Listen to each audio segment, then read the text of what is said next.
Hello, and welcome back to the Brickanista Broadcast Network here on YouTube.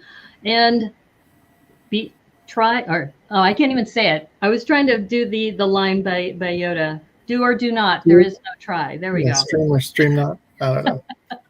I didn't practice this ahead of time because our guests are wearing Santa hats too. And I said, here are the ones that I have. And they go, go with the Star Wars one. Yeah. So, Remy, you got to up your game. I did not, for the second week in a row, I did not get the memo. I'm going to fix that before Friday. Dude, and you better get them because sometimes they sell out. Yeah. Yeah. But we're so excited. Christmas horror movie. Sometimes things sell out.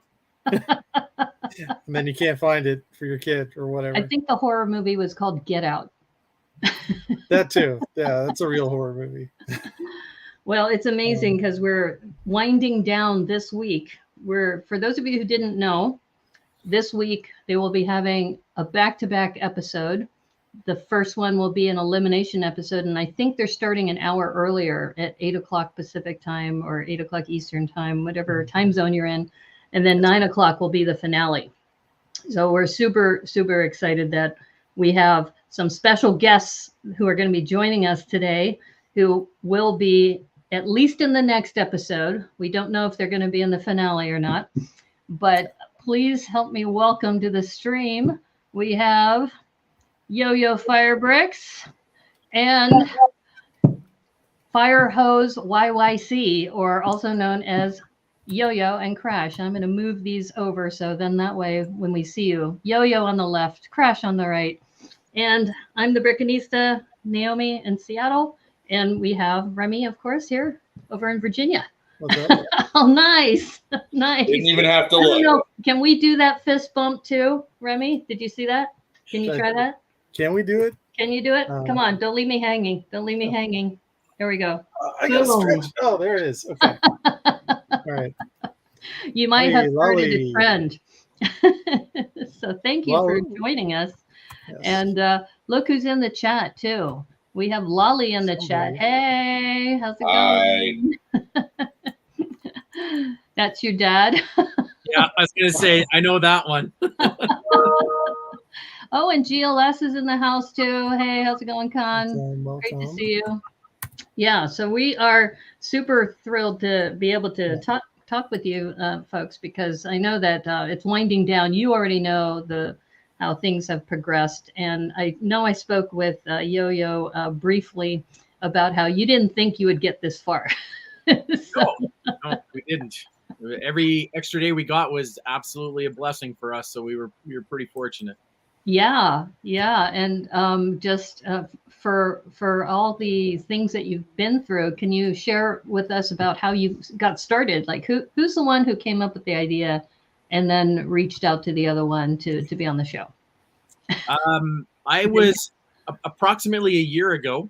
I was sitting downstairs in my Lego studio, and I got a Facebook message from someone I had never met before. And I'm a little leery to reply to people that I've never met before, but after having them reach out a couple of times, and it was actually Dave Shefsick, I talked to him, and which is Brick Nerd for those of you that follow. Brick Nerd. He got me in touch with this person, and the gentleman was part of the casting company. Long story short, we talked back and forth. Admittably, I didn't consider myself to be a pressure style builder, so I was not as willing to jump into it, if you will, just because having been a fan of the show, I'm not the guy that walks into a room and someone says, "Here's a million bricks, build a duck, go." I like to any of us. Yeah, I'd like to have more time and energy to kind of polish things, and I'll have things that will sit on my studio table for weeks, months, years until I kind of get the inspiration to finish them off. So through a little bit of conversation with the casting group, and then through Fox Studio people, got super enthusiastic about, like, wow, could I actually be on this show? Like, do I have they wanted they were very interested after talking to me about the first responder perspective, because I'm a Calgary firefighter. So they asked if I knew a firefighter that would build with me and be interested in this. And I said, well, I have only one phone call to make. He's the perfect guy. That if he turns me down, I got nothing. Oh, So I phoned up Crash. Crash and I, we've been Calgary firefighters together for years and years. We've actually never shift together, but we've existed in each other's circle of influence for years and years. And in fact, we first met in the lineup outside of a Lego store. So we go back about 13-ish years. Hey, bud. Wow. Roughly. Yeah. You know how they do the modular release, Jamie Berard's modular January 1st. So we had both worked the night shift before, so we had come off on New Year's Day, and we ran to the mall right away, knowing that we needed to be one of the first people in line. Crash happened to be in line ahead of me. And if you know any firefighters, it's a real tendency for us to wear uniform style shirts that say FD something or other on it. So he had one on, I had one on. We're like, do I know you? Started up the conversation and found out it's not just Lego we bonded over. We have a fondness for the comic book culture and all things nerdy, really. And we've become very tight, close friends. So when they asked if I had somebody I wanted to submit a portfolio with, I'm like, yeah, I do. So I called him up, and I don't even think I got it out of my mouth entirely. He's like, yes. Wasn't quite that enthusiastic. Pulled the phone away because it was too much shouting. Well, it's like so loud. And as your viewers have come to know my partner Crash, he's the party, he's the energy. So the show. Yeah. Pony show. Oh, the show pony and the work pony, huh? Yeah. So okay. We put our name in, talked to a bunch of people, had a bunch of interviews. They did some background checks on us. Everything miraculously pointed all the stars lined up, whatever you have to say about that. And we found ourselves in Atlanta in the spring, which was amazing. Absolutely amazing. Wow, that's amazing. Oh, that's awesome. So GLS has a question for you, Remy. Are you a Scrooge? No. I just because you didn't get the memo, right? No, there are Christmassy things in the house somewhere, just not here. You just didn't. And if something for those of you who are just joining us, that we literally just put on these hats right before the stream. We didn't say, "Hey, bring your Santa hat with you." And what was funny is that Crash and I were talking, and yes, these are the two Stevens. We're going to call them Yo-Yo and Crash today. Is that he says, "Yeah, I've got so many," and I go, "Yeah, look at the ones I have." I'm like pulling out the collection, and then they go, "Yeah, go with the Star Wars one." I have a lot of black items of clothing. That's pretty much it. And this is warm. Cat T-shirts. Remy has us on cat T-shirts. Yeah, black and cat T-shirts. That's it. That's okay. Another question from GLS that we'll probably get to later. But did you have to pay? It's kind of we can get to that later. Thanks, Con. We'll get back to you. Yeah. But we're going to go through all the different episodes with all of their builds and have a chance to chat with them some more. But so Crash, you were mentioning that you got the call, and then what was on your mind when you got the call? Oh crap! I need to get healthy. Was what was going through my mind. I crap you not. 2 days before Steve phoned me, I tore my left bicep. Oh. I was in a sling, sitting in my truck outside of the fire department mechanic shop because one of the charities that I help with for the last couple of years were based out of there. So we were loading toys with all the fire cadets into this big 53-foot trailer, and I couldn't do anything, which sucks when your whole persona on the fire department is lifting heavy objects and smashing things, and I've only got one working arm. So I had just torn my bicep, and Steve calls me, and he's kind of tiptoeing around it, and I'm like, dude, I don't know if I'm going to be healthy in time, but if I can go, I'll go. And then I was like, you could have had Weber. That's the other guy on the job that's a really big Lego nerd and was really out there. He was actually, Chris Weber was the other firefighter that I was standing with in line at the Lego store the day Steve and I met. Chris was number 3 in line. I was number 4. And Steve came up and met us both there. So we Steve and I joked throughout the entire show. He's like, "Can I have a new partner, please?" Anytime I'd say something silly in the aside interviews, and I was like, "You could have had Weber." But yeah, Steve asked me. I'm like, "Okay, I have surgery 3 days before Christmas. When do you need me healthy by?" And we kind of got some timelines. I was still in a sling when we did our initial interview with casting. When we did our final interview with who ended up being our story producer, I was in a full brace that restricted my movement. And the question that kept coming up was, will you have the brace on if you go to the show? And I was like, I don't know. So that really was what played into it. And again, I crap you not, the day before our group audition that we did with a bunch of other teams, some of which made it on the show, some of which didn't. The day before that, I was cleared to take my brace off and start having full range of motion. Wow. So that was the day I was allowed to start doing this and not have the big black arm brace on that made me look like a real superhero. And I think that, along with the way Steve and I play off each other and other teams, which editing on the show has made us look less crazy than we were. We were very serious, and the more you get to know me, you'll know why I'm not a very serious person. We were extremely social and goofy on that show. Like, we were bouncing between tables with other guys. I'm not sure how much Austin and Justin revealed, but we can get into some of that a little bit later so we don't spoil too much. But yeah, we were like that at the audition. And I think between me being out of the brace and Steve and I being the goofballs that we are and talking to the other teams, that kind of sold them. And it got us a free trip to Atlanta to go shoot a TV show. Yeah. Free trip plus you get compensation every week too. Yeah. Sure. Yeah.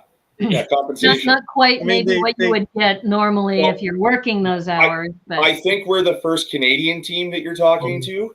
Yeah, we get garnished on that. The production actually withheld a bunch of it because we're foreigners. And they didn't know how to pay us for. Not that anyone does it for the money, but they tried to deposit money into Canadian accounts and it didn't work. And there was one day they deposited $50 US. And I got hit $75 in service charges. I'm like, keep the money. Man. Lump sum at the end, please. Lump sum at the end, and we're good. Yeah, customs is a pain anyway when you try to ship something over to Canada. But wow. See, that's some inside information we did not know. And speaking of contestants and Canadians, Emily's in the house as well. Yeah. And apparently, Remy, you have a similar fashion style to hers. That's good. So black cats all the time. And cats. Yep. Wow. And Lolly mentioned you have 2 Christmas hats per person in your house. It's true. See, Remy, you got to get with the program. Well, you need to fool an invading army, so you put the hats on posts and stick them up. And I will say that Crash does have a black Santa hat. He mentioned that. So maybe somewhere. I'm not going to get it for tonight, but no, but maybe Remy, that might fit, for you when you start getting your attire. Full disclosure, black sequins. Black sequins? Okay. I'm going to write that down. Oh, that would be so dope. That's awesome. Like velvet or something. Yeah. Yeah, GLS says you were presented well and you were one of the better teams too. Thank you. Yeah. You don't see everything then. Like that one moment in the camp build, and I'm sure we'll touch on it, when the camera shows everybody freaking out. Oh, we're almost out of time. Oh, I can't believe we got to do this. And there's me leaning over the table going, how do I build a butt? That internal monologue got weirder and more verbalized as that build went on. I had never built a brick-built figure before. I actually went to Ethan and Dom and Nick, and I was like, how do I do this? I have no idea what to do. Yeah. Well, we also know you've shared some things on Nick's stream that we probably won't have time to share here. But anybody who wants to go back to Brick and Nick's Twitch stream, and then you can hear some of the dialogue because it's right immediately after the show is aired. You have that discussion Thursdays. So, but some of the illusions you mentioned about the friendly competition you have with the doctors, but since you were mentioning butts that might be related to that, we'll just leave it there. Sure. I can't believe they won that on a technicality. Yeah. Nobody really won. Let's just be honest. So Emily mentions that apparently they had problems with all the depositing and everything, charging things there, and yeah. And yes, you are the first Canadians to be on this show. We have invited the others, but they have not come through with a date that will work. Well, we get it. It's, we have to do everything we can to get the Canadians to come out and hang out with us Americans. Like, we get it. Any day. So we appreciate it. Yeah. Exactly. Well, I think too, Crash was saying, I don't even know who you are, and you should go with Endemol Shine, so that will, at least I'll know that yes, we are legit. We are totally legit. It's okay, and we're vetted. So thank you again for being on the show. Yeah, and after the season has finished airing, you can go back to being wary about random emails. Like, those will be scams. These are legitimate. Now they will be scams in the future. Great. Yeah, come on our show, please. I don't mean to disappoint people that are watching out there, but if you follow me on Instagram, it's going to get real boring real quick. And I tend not to answer messages from people I don't know or follow back. So they just sit there, and I apologize for that if that offends anybody. But I am not. No, it's hard because now you're in the public eye, and I was curious if you mentioned you met at the Lego store. So when you go to the Lego store now, are there like throngs of people who surround you and say, "Oh, I want a selfie with you," and I love you, and I love your builds. What kind of response do you get from the public now that the show is aired? I have a funny story that happened quite recently, and although it's a little bit isolated, it still made me giggle. I was at my local Lego store. I was at the pick-a-brick wall doing my usual, finding the new parts and stockpiling them into the cups. And there's this middle-aged lady that came to the back of the store, and she was looking at, I think it was the Harry Potter castle set. And she was like studying the pictures in the back. And I said, "Oh, that's a really cool set. Like, that's got so many details in it. The artist that designed it, he's got a habit of doing Easter eggs, and he hides all the hidden content." And we start up this conversation back and forth. And I was wearing a ball cap that said Calgary Fire Department on it. And she goes, "Oh, are you a firefighter?" I'm like, "Oh, yeah, I am. I'm here in town. I'm a firefighter." She goes, "Oh, do you know those guys that are on Lego?" She's like, I might know a couple. Actually, that's me. So what did she do when she found out you were the guy? I tend to carry stickers in my jacket. We've got little Lego stickers. Actually, Michelle was the one that did our digital designing so that we could get us done up. Oh, cool. Yeah, like super, super fun. So I always keep a couple in my pocket. So I'm like, yeah, I happen to be one of the guys that's on the show. And she's like, "Whoa, I didn't recognize you. You're not in uniform." And it's very interesting contextually how easy it is to not necessarily recognize somebody outside of their context, right? Because we're always in uniform on the show, but around town we don't wear our uniforms around. Yeah. The studio made me do my hair every single day, which sucks because I wear a ball cap 364 days a year. I promised my wife on our anniversary I'll do my hair, but I did my hair more times in Atlanta this spring than probably the last 10 years combined. So I always have a ball cap on.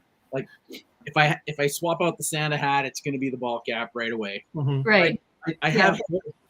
We noticed that when you were on Nick's show, that when you come on Nick's show, you're always having a ball cap on. Always. Oh, it's who I am. But of course, now people have known me for being in a uniform and not having something on my head. And now they're always going to see me in like Lego garb and a ball cap. So it's a little easier to just pass by me on the street and not know who I am. And since you were talking about Michelle, actually, Tacos is in the house. Tacos is here. And since you were talking about being recognized or being in uniform, Tacos and Michelle had shared that somebody had approached them that said, "Why are you in costume?" Because she goes, "This is what I wear. These are my clothes." So you had kind of the opposite there, where it's like, Well, I didn't recognize you without your costume. Us and the doctors really were quite fortunate because our uniforms were what we were wearing on the show. So in our particular case, the fire department chief, they had to sign off on authorization for us to wear it, as well as the City of Calgary Legal Department, because it's got City of Calgary branding on it. And then the doctors, of course, had a couple of their scrubs, had their names and their hospital unit on it. So those were all very set in stone, but everybody else on cast, their outfits were chosen for them. In some case, didn't necessarily reflect their personal styles. Yeah, we heard that from, for example, the Grandpappies, that Kerry, he actually says, I don't wear pink shirts. I don't wear a bow tie. And then he said he never wears a mohawk. Right? Yeah. And then Austin was funny. We were talking about him and Kerry being the hair twins because they had the same hairstyle. And Austin said, you have to use wax.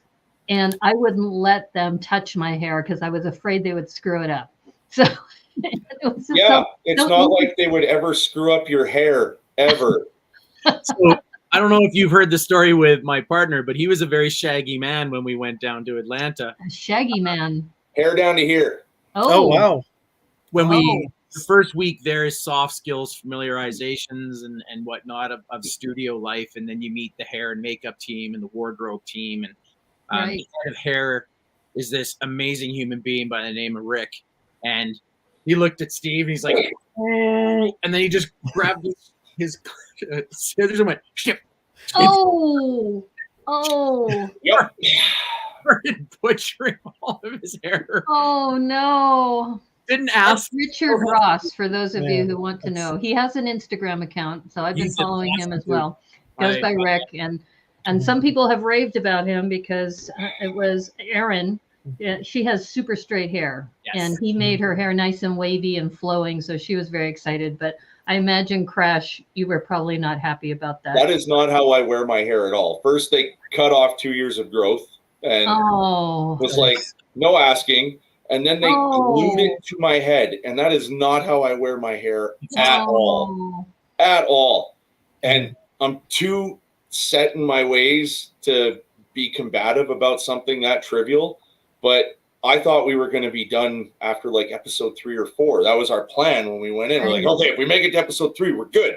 That's what we want. Yeah. And here we are going into episode 12, and we were still on the show. So as the weeks wore on, I just kept going, I'm going to lose it. Oh, no. Today's the day. Today's the day. No. I didn't, but my hair took the second longest to do behind Stacy.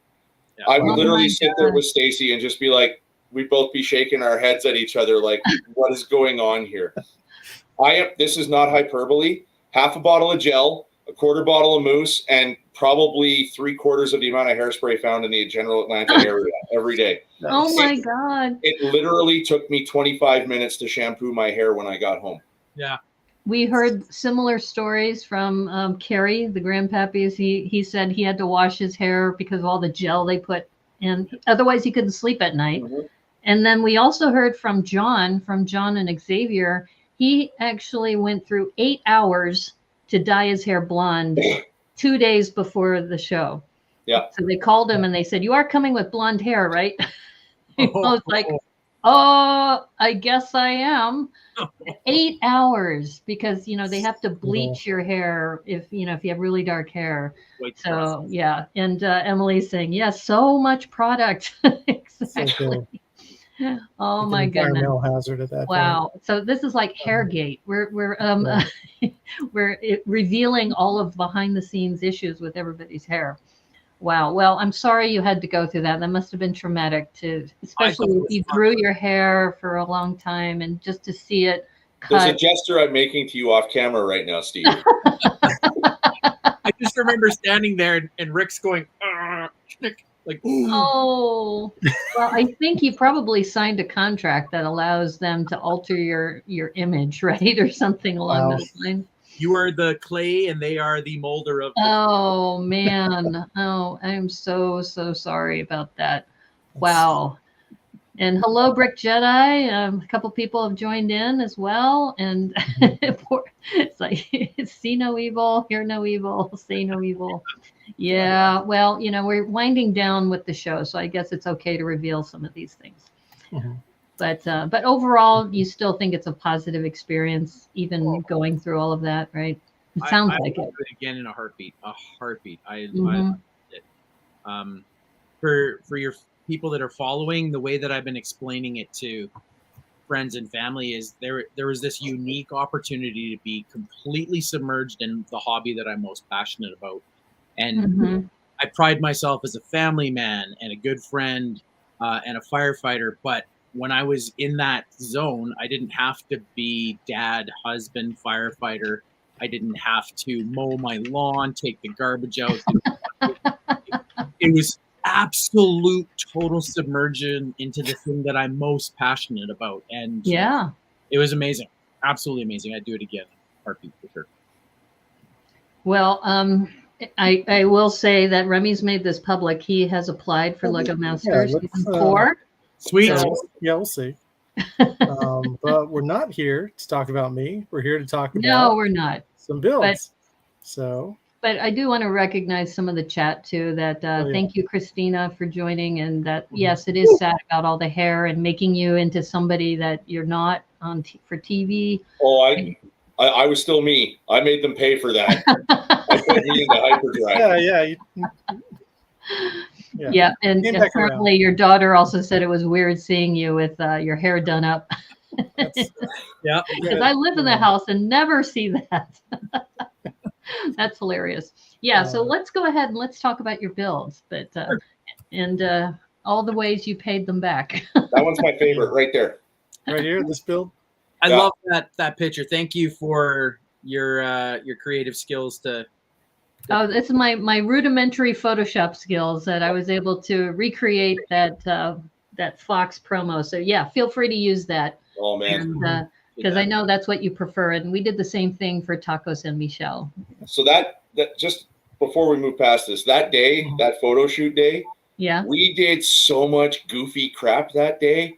Like we went full Charlie's Angels. We pulled out the floor directors and stuff like that, and had them pose with our helmets, doing funny poses. I was on his back at one point. I was carrying people up on my sleeves, on my shoulders. Sorry, it was awesome. This is the one they chose. Yeah, that was pretty conservative for all of the groups, because we also made one for John and Xavier where they did the Dragon Ball Z pose. Oh yeah, so that's because they sent it to us. So if you have one of those goofy shots, we can superimpose that with the same Yo-Yo and Crash thing in there too. I was kind of expecting production to provide us with maybe a few options for our socials, but this is the one they gave us, and that's all the ones all that we've been exposed to. So. Oh man, well you got a new one, so you can use this one now. That's why I love this one so much. Thank you very much. Oh, cool. Yeah, you're welcome. And hello, Bottomless Bricks has joined. So, I've laughed so hard during that photo shoot. Oh, so it's somebody behind the scenes. Bottomless Bricks. Okay. That's good. I wonder who that one is. Yeah, GLS is wondering if you did the blue steel from Zoolander pose. We did every movie rendition we could possibly think of. The photo shoot was about an hour of like a guy with a camera. The main camera guy, Tom, was all over us, and you felt like you were a supermodel. So the blue steel came out a couple of times. It was really funny because we got to watch a couple other teams do theirs, and it took them like 3-4 minutes. And Fox PR team was like, "Okay, yeah, you guys are good." And Steve and I come out, and 20 minutes, we were like, "Let's do this. No, let's try this. Tom, come here. Let's go do this. Hey, you guys over there, come join us. Let's do something funny." We're throwing bricks. We're just being total goofballs. Yeah. Wow. And Bottomless Bricks happens to be Aaron. Yeah, thanks for Aaron's in the house now too. We got like this whole reunion going on in the chat. This is awesome. And apparently Tacos is more disappointed about the promo pics they got too. So yeah, it was weird they didn't give us more options, but they have their image and how they would like us. And as mentioned a little bit earlier, Steve said, perhaps our portrayal on TV is a little more serious than we are in real life. So I think this picture here is a good demonstration of serious. Yes. Yes. We're firefighters and we know what we're doing. I noticed they covered my hair and not yours. Yeah. Not allowed to wear a hat, right? But we'll see. Definitely. But yeah, so moving on to episode 1, and you guys like came storming out of the gate here with the Yes. LMFD. This was all Yoyo. This was all Yoyo right here. At this point, I was still just along for the ride. I'm just a set builder. I don't do a ton of mocks.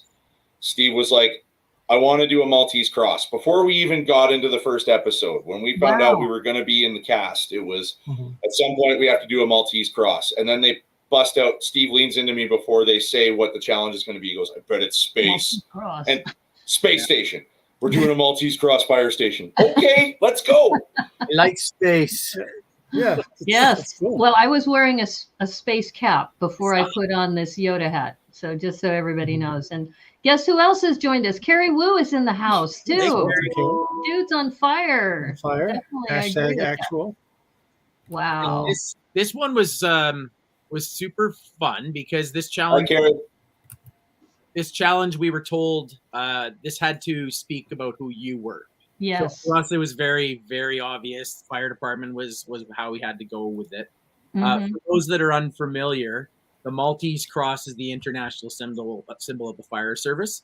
No matter where you are in the world, every fire service will have a Maltese cross. It's usually emblazoned on their shoulders and on their caps and stuff. So this is a very iconic image for us. Now, my partner sells himself short on this particular challenge because he says he's not a mock builder. Crash, what he was particularly good at is he didn't how to phrase this in a way that makes sense, but he didn't know what he didn't know. He didn't know what he didn't know because we were given the mounting module for the space station, and it was stuck up. And when I was creating this kind of in my head as a concept, I'm like, it's going to be way more organic and symmetrical if we can have studs in all directions. And you even heard me at one point, they edited in, Technic's not really my wheelhouse. And Crash like, I'll do it. Like, are you comfortable? He's like, I'll figure it out. And then Brickmaster Jamie came over at one point. He's like, whoa, that's really interesting.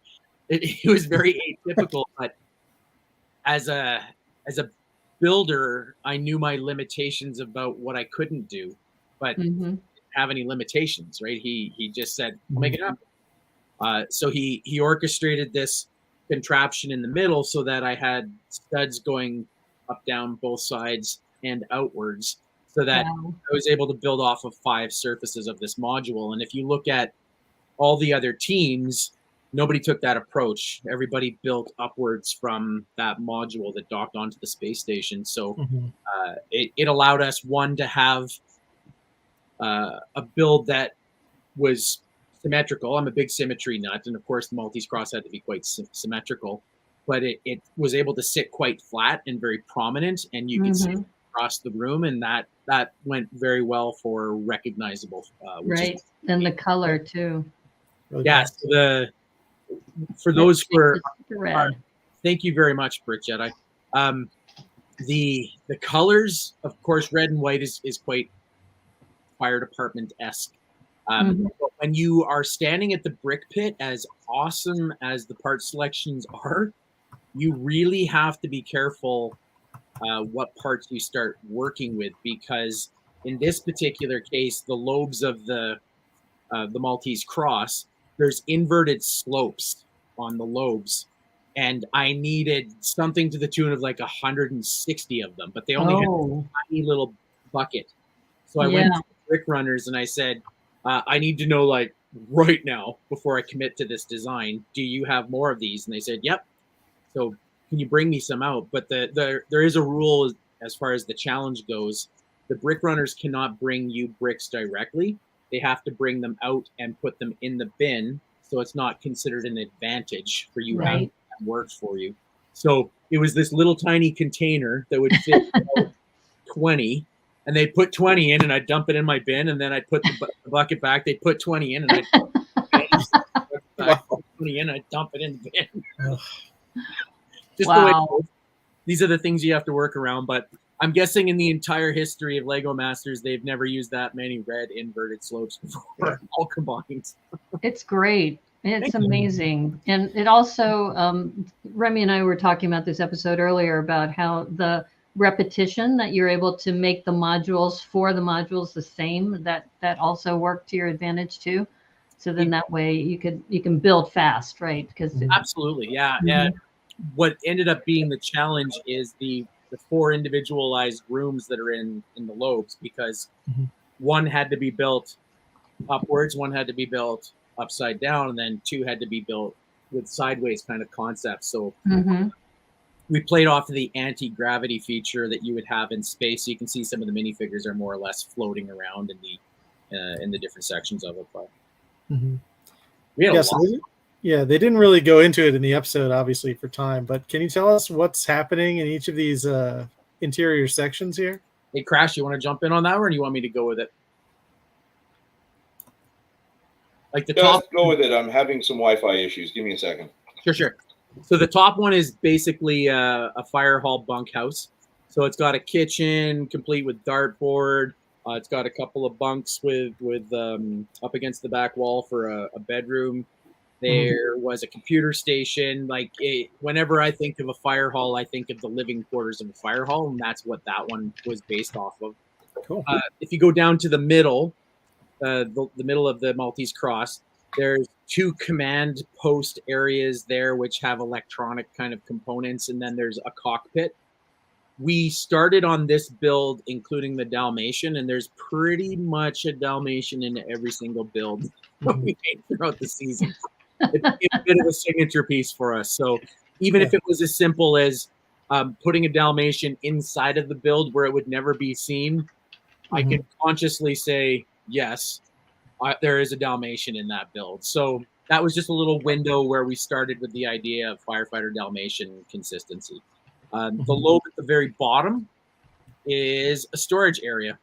So it was racks and racks of supplies and bins. I made some shelves kind of reminiscent of an IKEA build that I did years ago. Little pockets of parts and pieces. Right. If you look to the lobe on I guess my vision is it would be on the left-hand side. That's the one with the gears. That's like an engineering room. Yeah. Oh, cool. We put a bunch of the big Technic gears and pieces and spaceship-like greebling pieces there to indicate that it was a mechanical room. And the lobe on the right-hand side was we hummed and hawed on this one because the concept of fire in space. Well, no, it's like fire chemistry. You wouldn't be spraying water. Yeah, like that. Yeah, you use the foam. See? Yeah, it's a firefighting foam, but we had basically a water tank was on the right-hand side, and then we rebuilt the outside. It was a foam tank, and I explained it in the story. Like firefighting. Got cut for time. Yeah, I mean it's an oxygen deprived environment. I don't know how would burn, but whatever. Well, would you even have fire in an oxygen deprived environment? Right? Yeah, well, no, you have space fire. Here it is fighting a space fire on a satellite. So foam is useful. So one of the neat things about this build is we were the first build. I'm going to pump our tires for a second here. We were the first Canadians that made it to the top 2. We were the first Canadians that won a challenge, and we were the first Canadians that have had a build animated. The animation. And we're the first Canadians to be on the Brickanista Broadcast Network. I love this. I love all these firsts. I'm a passionate Canadian builder. I know a lot of fantastic people in the Canadian community. Oh, yeah. Lots of great Canadian builders. But this particular build, they told us right away, we really want to animate this. They packaged it up in Atlanta, and they shipped it to California. I believe it's Stupid Buddy did the animation. They're the same ones that do Robot Chicken. Yeah. And then it got sent back to Atlanta where they had to do some mild touch-ups because to do the animation, they have to pull portions of it apart. And then it made it all the way to Florida. So it was going to the space station. And we were supposed to have this go. This episode was supposed to be aired May 31st. So it was sent right away to Cape Canaveral. And then they were told, no, you got to put it in storage because it will be out of context without the code there.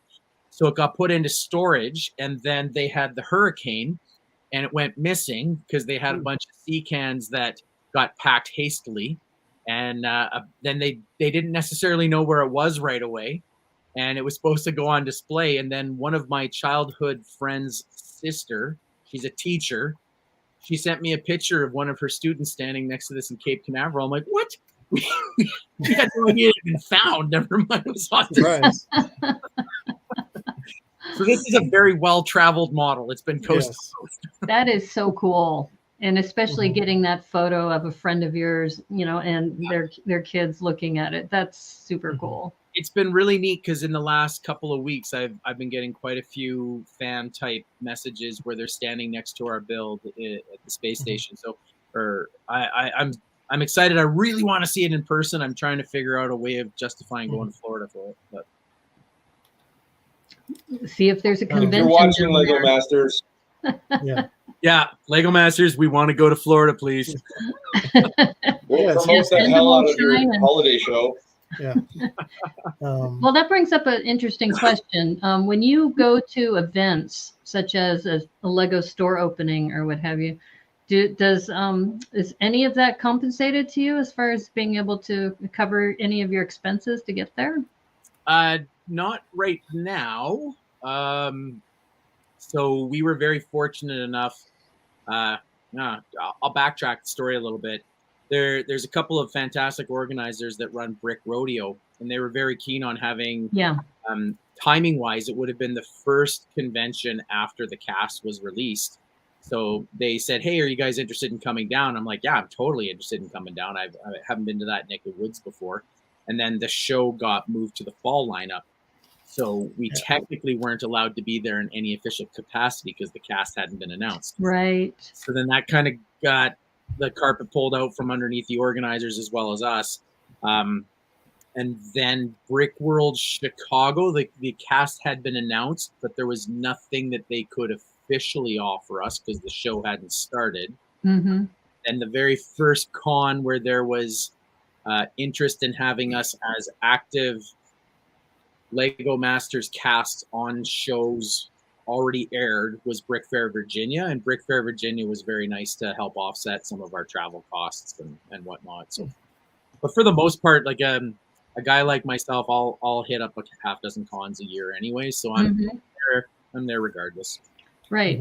And there have been times, I think there was one of the Lego Masters in season 2 where they actually hosted a bunch of the castmates at Brick Slopes. So that was, I think, Jen Smart who did that, and her partner. And it's just amazing that the camaraderie that you've built. You look forward to the cons now because you get a chance to hang out and be together. BrickCon Seattle was so amazing for that perspective. Like in addition to Seattle just being an amazing con all around. It's an awesome con. It was the first time we had that many of us together. I think we had 17 of us, Crash.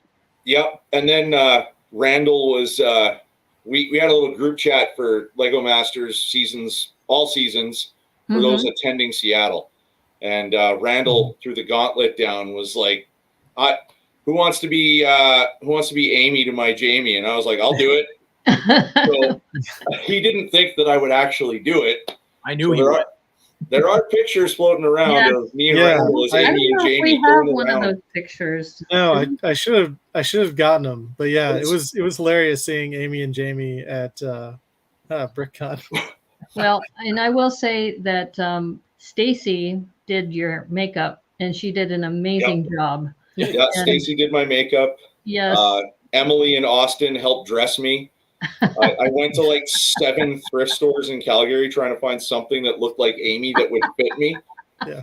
And I'm like, how about this one? I kept sending them pictures. I'm like, this one? No. This one? Yeah, that's the one. Okay, cool. Let's go do it. It was like a pantsuit, right? That you ended up wearing? It was a full-on pantsuit. And I'm out there running around, and Randall and I just going up to all of the Lego Masters that were involved in the Master Build Challenge at BrickCon. Yeah. And we would critique them like, I don't think you've used enough color. There's just too much red and orange there. Why don't you have any green or purple? Of course, the sets that they're using don't have that, right? But what's your story? I don't see it. And then Randall would just be like, this is a really interesting technical build, but it's shit. It's awesome. Little digression on that one, but that was, BrickCon in particular was very, very fun, just because it was a great reunion for a whole bunch of the cast members. Yeah. Well, Brickaroo Bonsai gives you a suggestion that there is a Brick Convention Orlando, March 18th through 19th. Oh, which is coming up. So maybe if you can somehow get Space down Center, there, I'm working. then you can see your build in person. Okay. To get to Cape Canaveral, though, it's another 3 hours from Orlando. Worth it, because right now it's about a 5-hour drive from where I live. So yeah. Awesome. Thanks for that info. I'll look into that. Mm-hmm. But yeah, so this was amazing. And now I guess we'll go on to episode 2. And before you do, since Crash mentioned that sometimes profanity was shared on the show, that we didn't get the second place winner for this episode because you two were so excited. You guys, yeah. So excited about it. I feel bad for them because when they announced our names, I turned to Steve and very loudly said, "What the F? Are you serious?" And we were the first names called. So we go up, and then just for the record, so everyone knows, Nick and Stacy were number 2 that day. Right. They get called up, and we were all pumped because we were like, "Yeah, 2 Canadians! Yeah, this is amazing! Woo!" And then they call our name, and I was like, "F yeah!" So I couldn't use that. You can't use that on TV for a family show.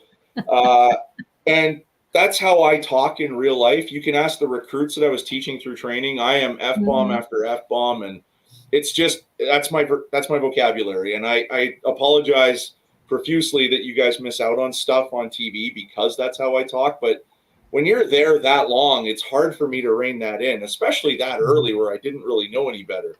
And later on when I did and didn't care. But yeah, Nick and Stacy could have easily won that challenge with their build. They were number 2. They had a fantastic spaceship that they built. Yeah, it's wonderful.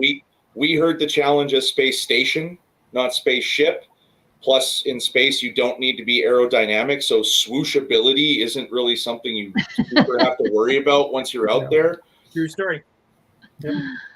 And I think we designed ours based on the docking ports of the space station because we thought we can go from port to port and fight fires. Yeah, no, you don't have to apologize for winning. Clearly, there was many reasons why you won. And I just think it was interesting that Nick and Stacy, I think Nick, or it might have been Stacy, who actually clarified on her stream that, well, we were number 2. They just didn't air it. I've had many conversations with Nick where I'm like, I'm so sorry. I am so sorry. Lately, they've been catching a lot of flack online because they've been bottom 2 a few times, and people are wondering why they're still there. People don't get to see that they were number 2 in the first episode, and they are amazing builders. Nick especially is an amazing, gifted mind when it comes to Lego. So definitely. It's really my fault that they don't get some of the recognition that they deserve because I am an idiot. No, you're not an idiot. It goes back to also, I mean, to just talk about the series in general. The very first episode, you didn't get to see much of anybody's builds because there were 12 teams that you had to go through. Yeah. So they have to give enough time for Will Arnett. They have to give enough time for the, describing the challenge, and then you have a chance to see the build. That's part of the reason why we're having this show, is that we can ask the contestants more about some of the details that are inside the build. So, and that's what I love about having this opportunity to talk about it. And thank you for inviting us, because I have seen a little bit of comment online, and I've tried to avoid reading too much about it. But there's a pretty consistent theme that people are saying, well, I don't know about this year. We're not seeing a lot of detailed builds. I can assure you I hammer details in.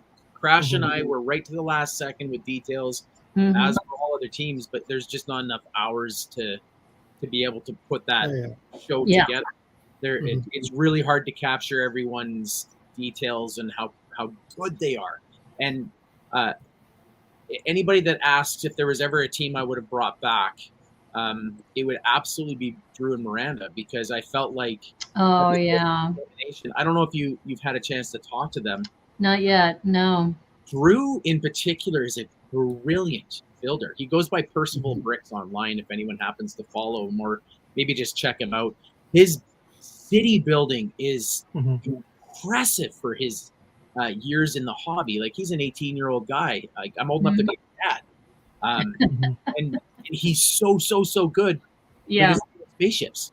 So it wasn't in his wheelhouse, and we never got to see more from Drew, and that's a bummer, because I really think he's a super talented builder, and Miranda's one of the sweetest people we met the entire time we were there. Since Carrie's in the house, Carrie had mentioned that too, and we interviewed him, and Carrie also mentions that Crash does an awesome macho man persona as well, apparently. Yeah. But going back to the contestants, that there was also a comment by Ethan and Dom that Ethan, Dom, and Liam and Drew, the four of them, all bonded really well, and they were really hoping they would all have a chance to build together, at least, on the show.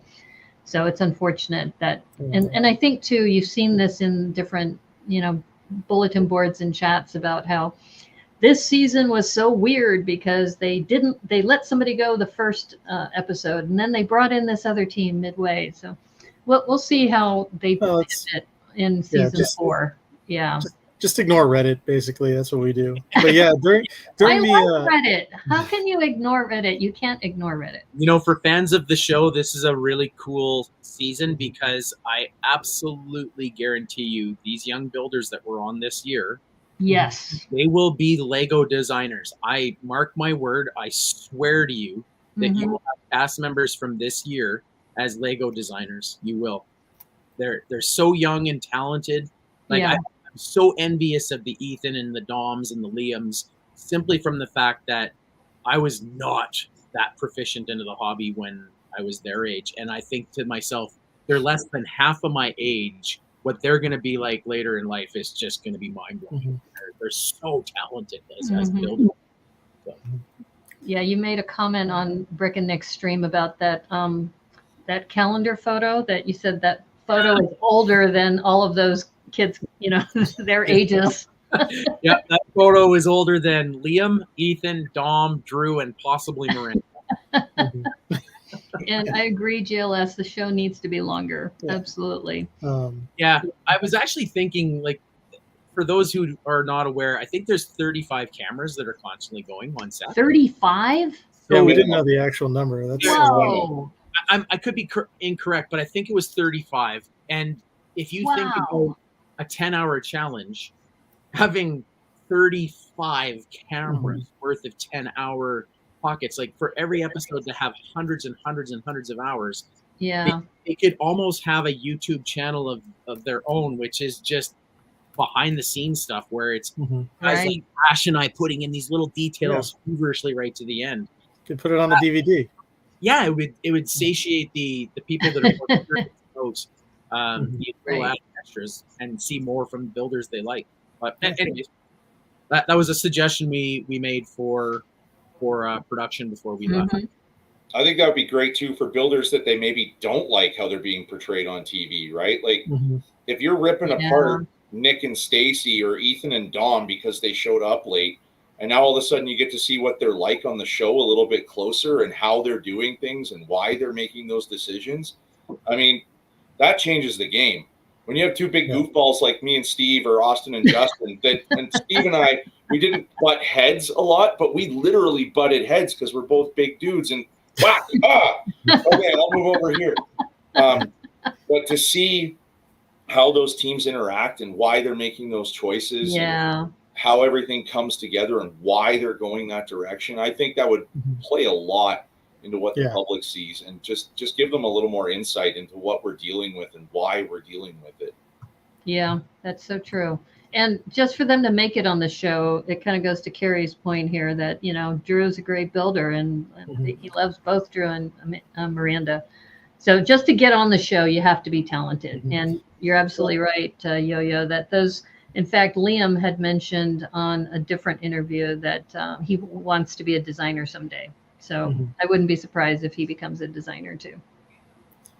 Yeah, and during the run up to our reviews, when we did the preview show, we definitely saw Drew's city, and it is pretty amazing. So yeah, go back and check that out. But yeah, let's talk about Denny's accidents. Oh, you want to start this one or shall I? All right. So Octar Labs, for starters, that was Octan. And we were told can't use name brands, even Lego. Yeah, can't use it. Yeah. So we'll start from the beginning. Calgary, where we're from, is close to a town called Drumheller, which is a dinosaur mecca.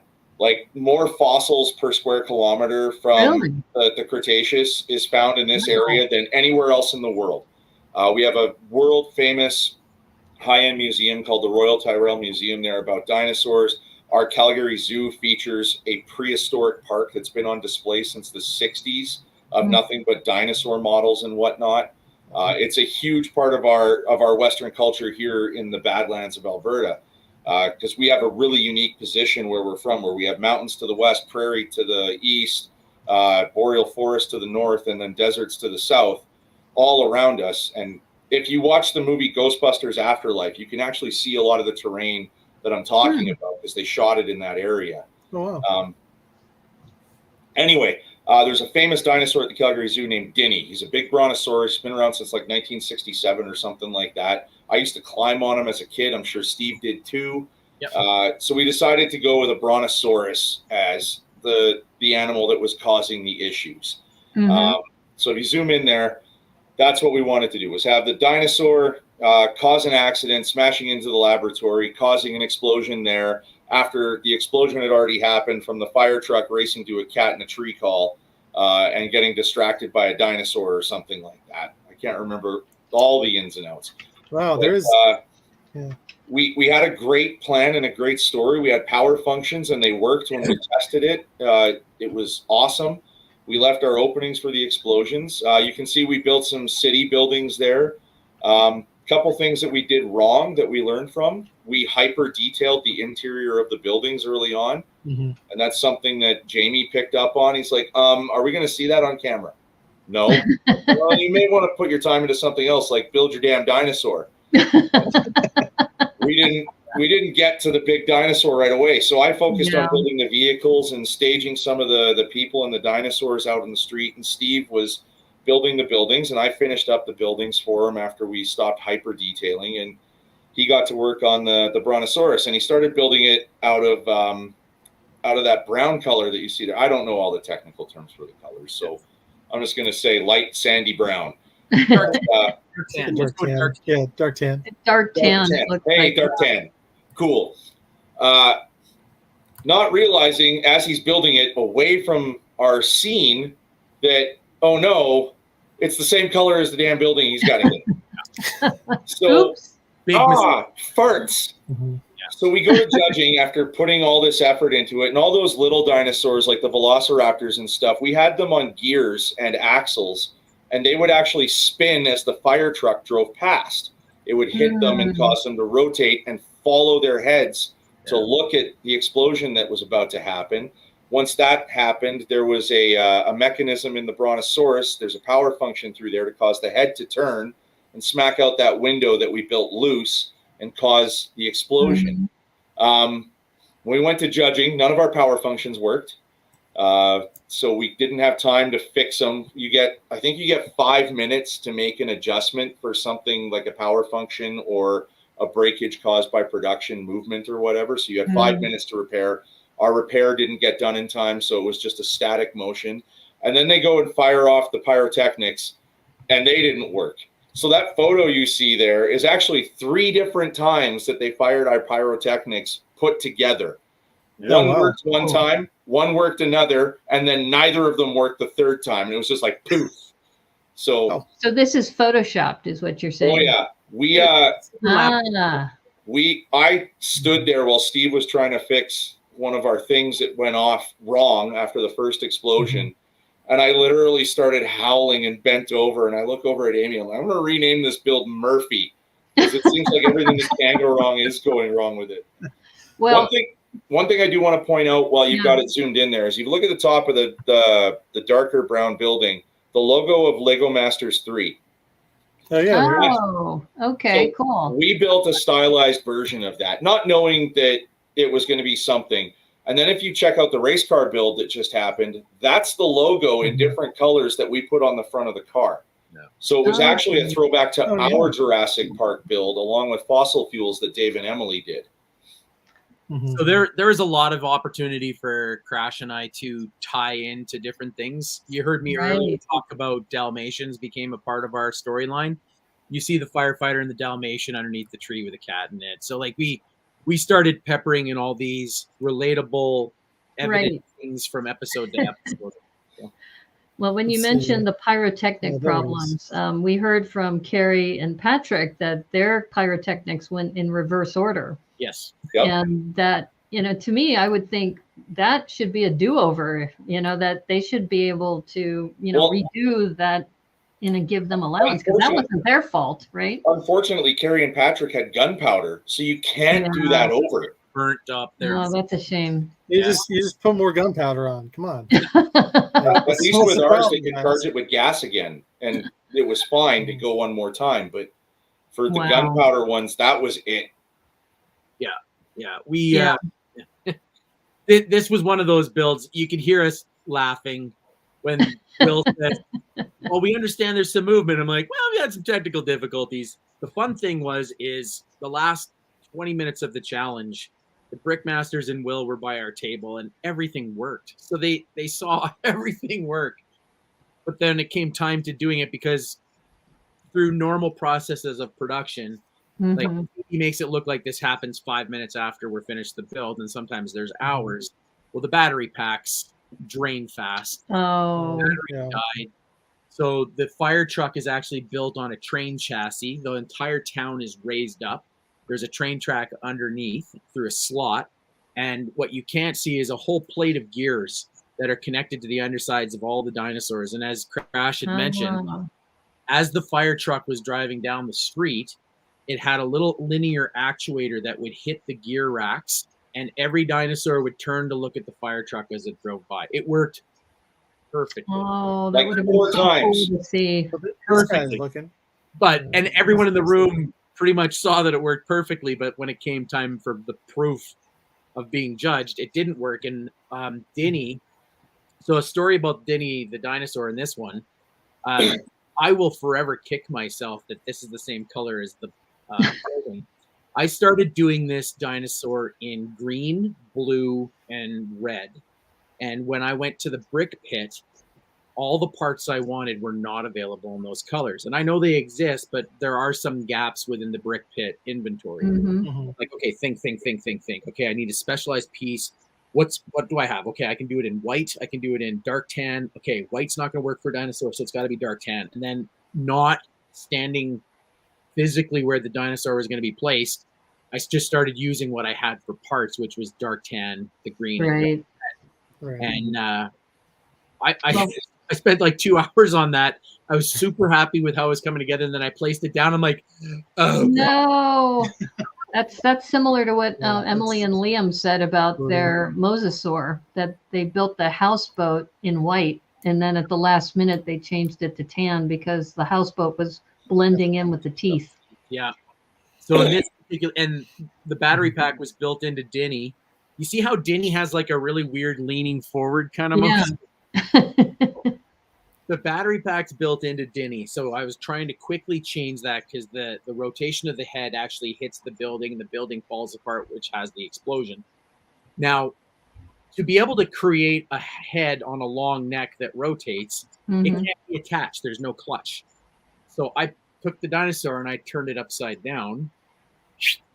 whole head and neck assembly dropped off, hit the floor, and smashed. Oh no! Oh man! We had like 3 minutes to put everything together, and then as I'm trying to put the neck back on, a leg fell off and hit the floor. Oh, no. And Crash is like, I'm vibrating. I'm so upset. Like, I'm so upset with myself.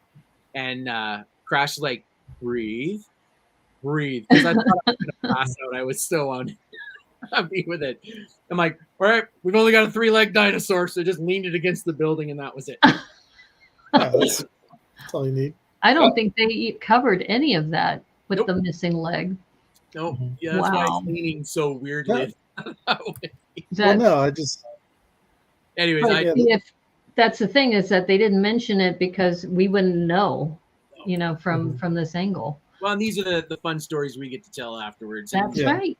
the fan community, if they want more info, we always got more on every build. So well, we're happy Yeah. to share. In fact, on the bottom layer, so when we were doing the cityscapes, we were challenged to do a Jurassic World Dominion theme where dinosaurs live amongst us. So we wanted to do a cityscape, but because I love cities, and I said to Crash, Jamie Berard is the building builder. I'm going to nail this. So the bottom floor, which you can't see anything of, is hyper detailed with tricks and techniques. There's a coffee shop with a barista and a coffee machine, and he's serving people. You can't see any, like, you could zoom in right now and you can't see it. yeah, there's something going on in there. The entire main floor is hyper detailed, and it was all wasted. And they didn't give you any photos of the interior? None. Zero. Oh man. Let's see, Well, people are saying, your dinosaur's just tired. Yeah. It's resting. break. It's just tired from happens. all the city destruction, Yeah, leaning up against the building. I would say this is the challenge Crash and I probably learn the most about ourselves on, because Hmm. time management is always an issue. So the allocation of time was inappropriate. I spent too much time on the buildings, not enough time on the dinosaur, which was the story. The other aspect was tried and tested. Make things simple, not complicated. There was probably the gear plate underneath the city is probably 30 or 40 different gears. Whoa. Needlessly complicated Some because there's gears. chains of lines of gears so that some will rotate clockwise, some will rotate counterclockwise. I over-engineered it. I didn't. Yeah. Well, plus you had all those dinosaurs that were supposed to move in tandem, right? Yeah. well, Yeah. this one of them did. Well, Wow. and as an AFOL, you would have been blown away because this was before the movie had been released. This is before the sets had been released, and they brought in those K5 AFOL boxes filled with Oh, brand new man. dinosaurs. I got to use every one of these. Did they have an armed guard next to those bins of dinosaurs at all They times? almost inventoried them going out because all of it was proprietary. Nobody had seen images of these before, Yeah. so Oh, it wow. was, we were super spoiled. I will Yeah. say for this build, out of everything we did, this is the one I thought we were going to be bottom 2 on. Hmm. I seriously did, and I told them that when we finished building this, and put it in front of the judges. We got back to the hotel before the judging part of the episode, and I looked at him in the elevator. I was straight up, dude, we might go home on this one. I hope you're okay with that. And it's just the game you play in your head when you're on the show. You don't know what's good and what's not to the judges because you have no idea what they're seeing in their head. Yeah. But this one for me was our bottom 2. I thought for sure we were going to be there. I was more cautiously optimistic, but I definitely felt like we were at risk simply from the fact that a lot of the things that we promised we didn't necessarily deliver on. And you can see that theme pop up quite a bit throughout season 3 with all contestants. If you tell the Brickmasters you're planning something and you don't deliver on it, they are holding you accountable for it. So the fact that our motions weren't working, the pyro was less than stellar, which was out of our hands, but it is still part of the component. Like you go back to the race car challenge, we won the aesthetics, but we lost the race. Well, the aesthetics was the Lego part. The race was kind of out of our. You could argue anything, but the judging parameters are the judging parameters. So When I say honestly, we learned the most from this episode, we 100% did, because we knew if we told the Brickmasters we were doing something, we had to do it. If the Brickmasters made a suggestion, you better shut up, listen, understand. You don't always necessarily agree. I like Brickmaster Amy. Her color theory is second to none, so she loves color. There are times and places I wouldn't necessarily add color, but if she walked up and said it needs more color, it needs more color. Yeah. So let's have more color. So we learned so much from this episode. So this was great for us. Yep. And Lolly also mentions that you had to learn to put your battery pack somewhere easy. So then that way that helped you out with the camp episode later. Yes, that's exactly correct. Yep. Camp and mini golf, both. Nice. We're talking ad nauseum about this one. Let's let it go. We didn't like it. We were We've got a lot of builds to cover. Let's get out of here. Let's talk about this guy. This was my favorite build of the entire season that we were part of, by far. This is the one we had the most fun storytelling on. I got to create myself as a character when I presented the story. Steve and I actually we get issued cowboy hats because of Western City. We get issued cowboy hats as part of our uniform. So we had our uniform cowboy hats with us while we were down there shooting. And we were like, can we bring them on set? So there's one promo shot of us getting this set up with our cowboy hats on in uniform, getting all of this put together. But they didn't use any of it for television because you can't see our faces. Yeah. Right. Well, I chose Western music for the promo. I don't know if you noticed that. Because we knew that you're part of the Calgary Stampede is a huge part of your culture there, right? You have no idea. We're both born and raised Calgarians, so this is a huge one for us. Yeah. That looked like so much fun. So you said this is you, Crash? This character? Oh, no. This character, the bullfrog, is not me. Okay. But when I presented this to the judges, you know how they call you down and Steven, tell us about your build. Yeah. My hands were in my belt, and you can see that pose from this episode forward. My thumbs went into my belt behind my buckle, and I did my little cowboy saunter, and I put the drawl on right away. Austin was cracking up because he heard something in there that reminded him of home, and away I went with this story. And we actually we named the frog Burton because a guy I work with that's a really good buddy of mine, I was actually at his birthday party on the weekend. His name is Sheldon Burton, and he was a bull rider in high school. So I'm like, when they introduced the bull and they gave us the challenge parameters, Steve was like, I don't know what to do. And I turned to him like, oh boy, do I have something for you. This is going to be awesome. I think this is the one where I finally got to take charge of a little bit of our story, which was cool because we played off of each other a lot. And this is the first one where I got to elevate myself to be the lead on, which was awesome. And then Steve took it and ran with it. And you can see Will in the episode, like he picks that body up after ours gets flung off and he smashes it on the ground like 4 or 5 times and it didn't break. Had I made those arms a little bit stronger and more secure, we probably would have gone like, I kid you not, probably 30, 40 minutes if those arms had been secured a little better. Yeah, that thing was solid. Yeah, for the viewers, if you didn't know, part of the parameters of this challenge, because all challenges have some components to it that are not necessarily vocalized on TV. So you had to have a minimum of 4 appendages. You had to have 2 of those appendages unsupported that were 14 inches or longer. And as part of the challenge rule, if you lost, I think it was 33% of your build or more, your time stopped. Or if you lost 2 of your appendages. Or the head. Or the head. So there was components to it where there was a time stop. Looking back, we should have engineered the arms maybe a little more robustly, but we lost our arms at the end of level 8, and they let it go and let it go and let it go and let it go, and it was actually the Technic pins that sheared. That core was not coming apart. And when Will slammed it to the floor, he actually broke a floor tile on it. It dented it, yeah. So I know the guys that take apart the challenges probably just threw that in the garbage. It wasn't coming apart.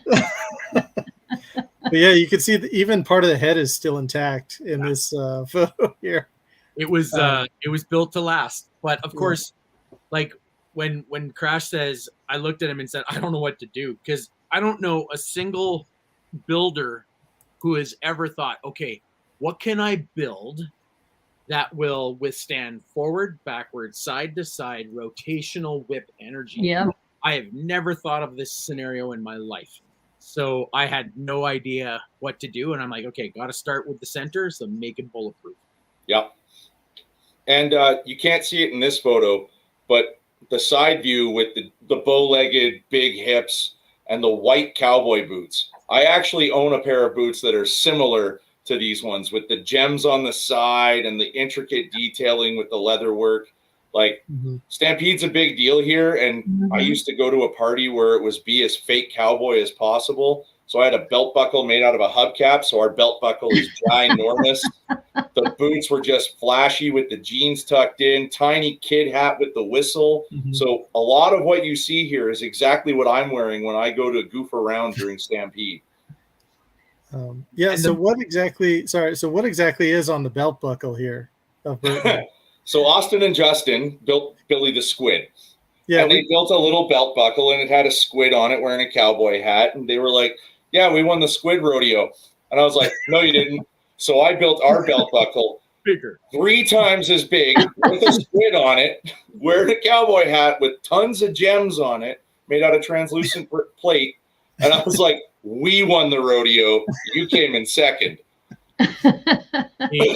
The audience will never quite understand the camaraderie and competition we had with the doctors, but it was absolutely nonstop, relentless all the time.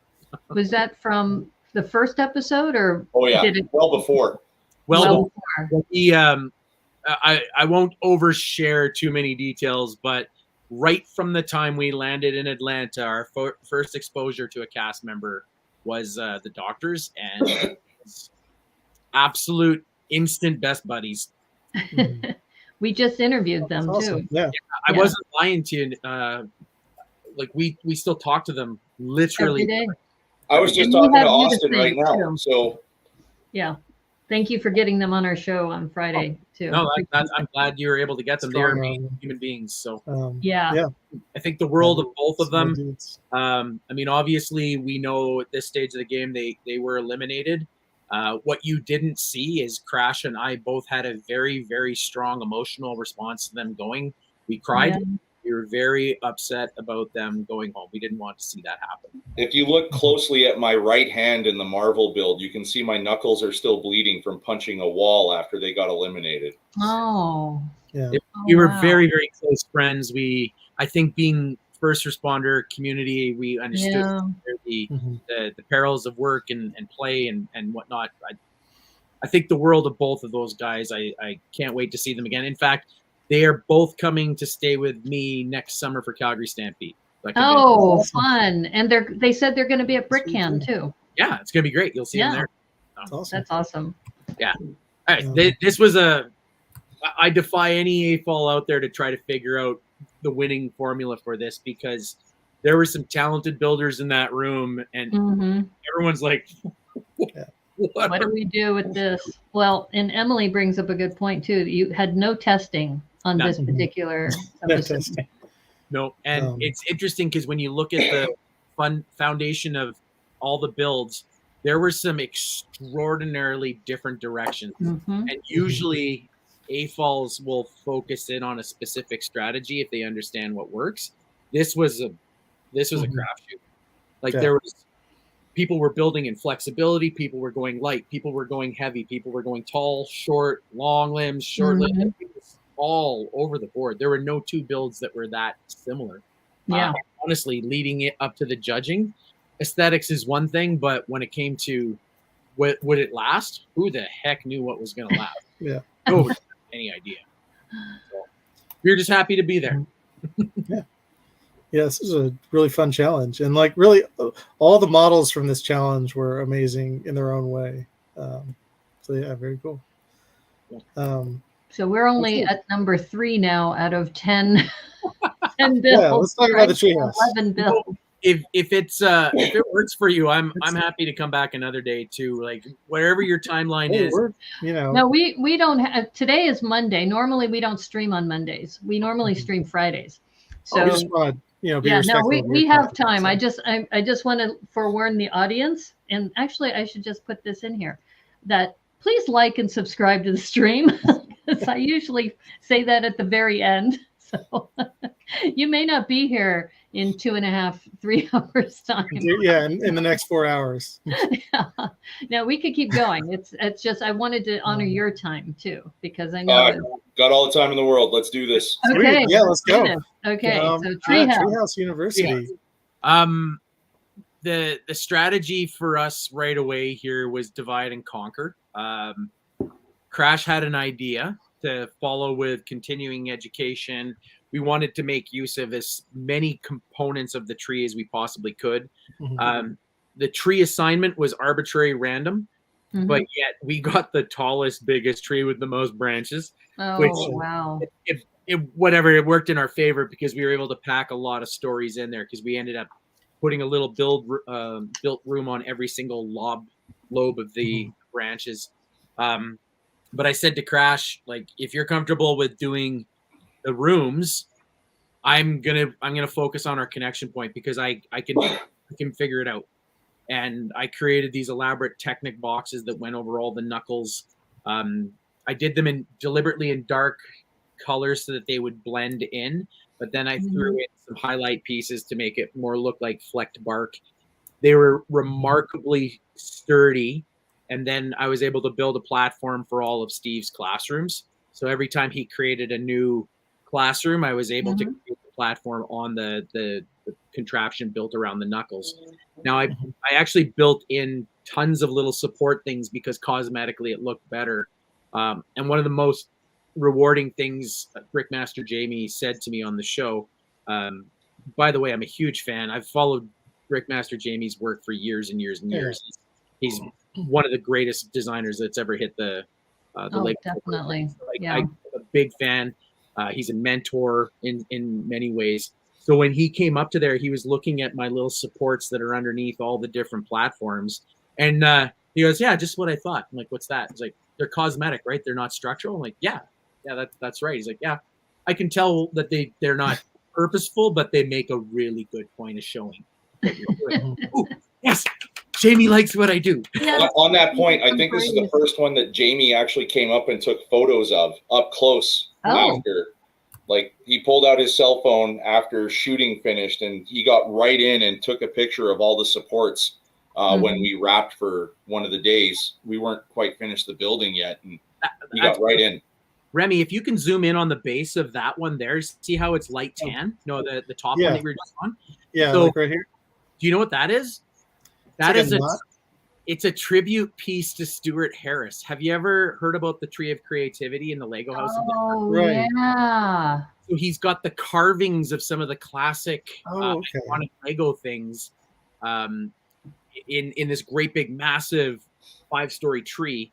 And I did a little recessed section in there that was a carved duck in that little block. Oh, very cool. And, when Jamie came over, he's like, "Oh, I'm sending a picture to Stuart." Yeah, so that's really cool. So Christina has a question. Was there any worry about breaking branches while building? No, I think, Christina, I probably could have climbed in this tree. They were remarkably durable. What about the sagging pom-pom pieces? They didn't sag that much. I know they look quite spindly, but there's something about the filamentous fibers that are in these branches. They're ridiculously strong. Well, the doctors told us that the way that theirs were connected, that there was one point where Justin was getting really nervous, but Austin kept putting more pieces on because I think it was the way it was interconnected, that he was worried that it was going to shift and it was going to just fall off. Mm-hmm. Yeah, I think theirs was eccentrically loaded, whereas this was built around the main rooms are built around the knuckle of the tree. Right. And the individual rooms on the outskirts of those green palms, they're actually plate built platforms with Technic beams going down. So like I want to say about a 15-point Technic beam going down. So it was locked in. Oh, wow. Okay. You can kind of see it here a little bit. That through would the be the trees. Technic brick, and then I would have the Technic beams pointed straight down like a fork. So So okay. you could Like into the make into that the free. thing. Yeah. It wouldn't move. Yeah, that's a good idea. But yeah, here's the library. This is Yeah. fun. I love a good library. Why is this guy wearing a top hat? Is that a reference to something or? No, we just built a whole bunch of really weird characters. I'm sorry, you can see my head lean because I'm trying to look around my light at the photo. We just, as many goofy looking people as we could put in there, we put in there. Yeah. That's cool. The minifig parts and pieces were a little restrictive as far as what was in the brick pit. So we just went with what we had. And of course every time we went to the brick pit, we commandeered Dalmatians and firefighters because they had everything that we built. Yeah. There you go. Yeah. And here we have the cat lesson, which was my favorite part of the build, teaching them not to climb trees. We actually got a lot of compliments on this one online to the community. So that was worth it to us. I love it when the person can look at something we've done and identify and think it's awesome. So yeah. But all right, yeah, this was a fun build. So yeah, let's move on to the Brickminster. Oh yeah, the Brickminster Dog Show. In this moment, we've arrived at the. We all know that my partner needs to talk about the infamous incident. However, when Will first says, "Release the hounds," and these dogs come in, of course, everyone's looking at Emily because she's looking. I leaned in to crash. I'm like, oh my God, there's the Dalmatian. We absolutely need the Dalmatian. And from that point forward, it was known in the room that we wanted the Dalmatian. I don't think we even need to say it. No, but our lovely friends, the TikTokers, and I'm not vilifying them because I really think Ethan and Dom are awesome dudes. But one of them, either by antagonistically, just said as we were getting ready to run for the leashes, I think I want the Dalmatian. Oh, no, that's not how that happened. I looked over. I'm like, that's a mistake. Oh, that is not how that happened at all. That's not what they told us. So Ethan was the runner in the TikTok group. No, he said they wanted the Dachshund, but I think the Dachshund leash was right next to the Dalmatian leash. So maybe he was just kind of, poking you a little bit there. No, that is not how that happened at all. Oh boy. So we get the ready, set, go to go run to the table and grab your leash. And I want to point out beforehand, Justin and a couple other people had been standing around. Why are we running for this? Why don't we just decide here and then we can jog up and grab it? No. Standards and practices says you have to go compete for it. Okay. So we get ready to go and we line everybody up. And every team picks a runner and they go in front and then everyone else stands on the riser to stand back. And I remember I'm like, okay, we're going to get the Dalmatian. I'm beside Dave. I'm beside Ethan. And John's a little off to my left. Yep. I'm like, all right, here we go. And we start running and I'm giving her, but I'm not giving her. And then I hear Dom's voice, get the Dalmatian. And I'm like, nope. And I throw it into hyperdrive. And I'm a lot faster than I look for short sprints. And I tackle Ethan and reach out and grab the gray leash for the Dalmatian. Oh. And I'm literally holding Ethan like this, grabbing the leash and falling into that, landing on top of John and hoping I didn't hurt anybody. Oh we all get up out of the pile and we're like, John, you okay? Ethan, you good? All right, cool. And then we get back and then one of the assistant directors comes over and he's like, okay, you guys can't do that. We need TB running. And we get the riot act read to us. And I can remember Justin and Austin just distinctly going, we told you. We told you this would happen. And we had that whole conversation. 25 minutes it took the prop guys to reset it. And they made us do it again. Oh, my God. And again. But show running. And now everyone knows what they're getting. You can just go get it. And in the end, they still use the shot of me smashing into stuff. Interesting. See, we love these behind the scenes details because the way we were told is that Ethan got there first, got the Dachshund leash. You got their second, knocked the table over, and John got their third to get Murph's collar. and he ended up on the ground, like behind Greg there. Kind of see So- John is. John Yeah, is you here can see somewhere. John's feet, I think. You can see in his- that yeah. shot. Wow. some part of him. So when you said they reset everything, there was an earlier question about the table. Is that whether or not they had reset the table for you? Oh yeah, Or- they full on rebuilt that. But we didn't collapse it the subsequent runs. But they still used the one where it collapsed. But let's be honest, that's a flimsy table. Yeah. It could have been built stronger. Interesting. So that would have been great if we saw you put Ethan in a headlock. Yeah. No, waist tackle only. I played enough rugby and football to know how to tackle properly. But okay.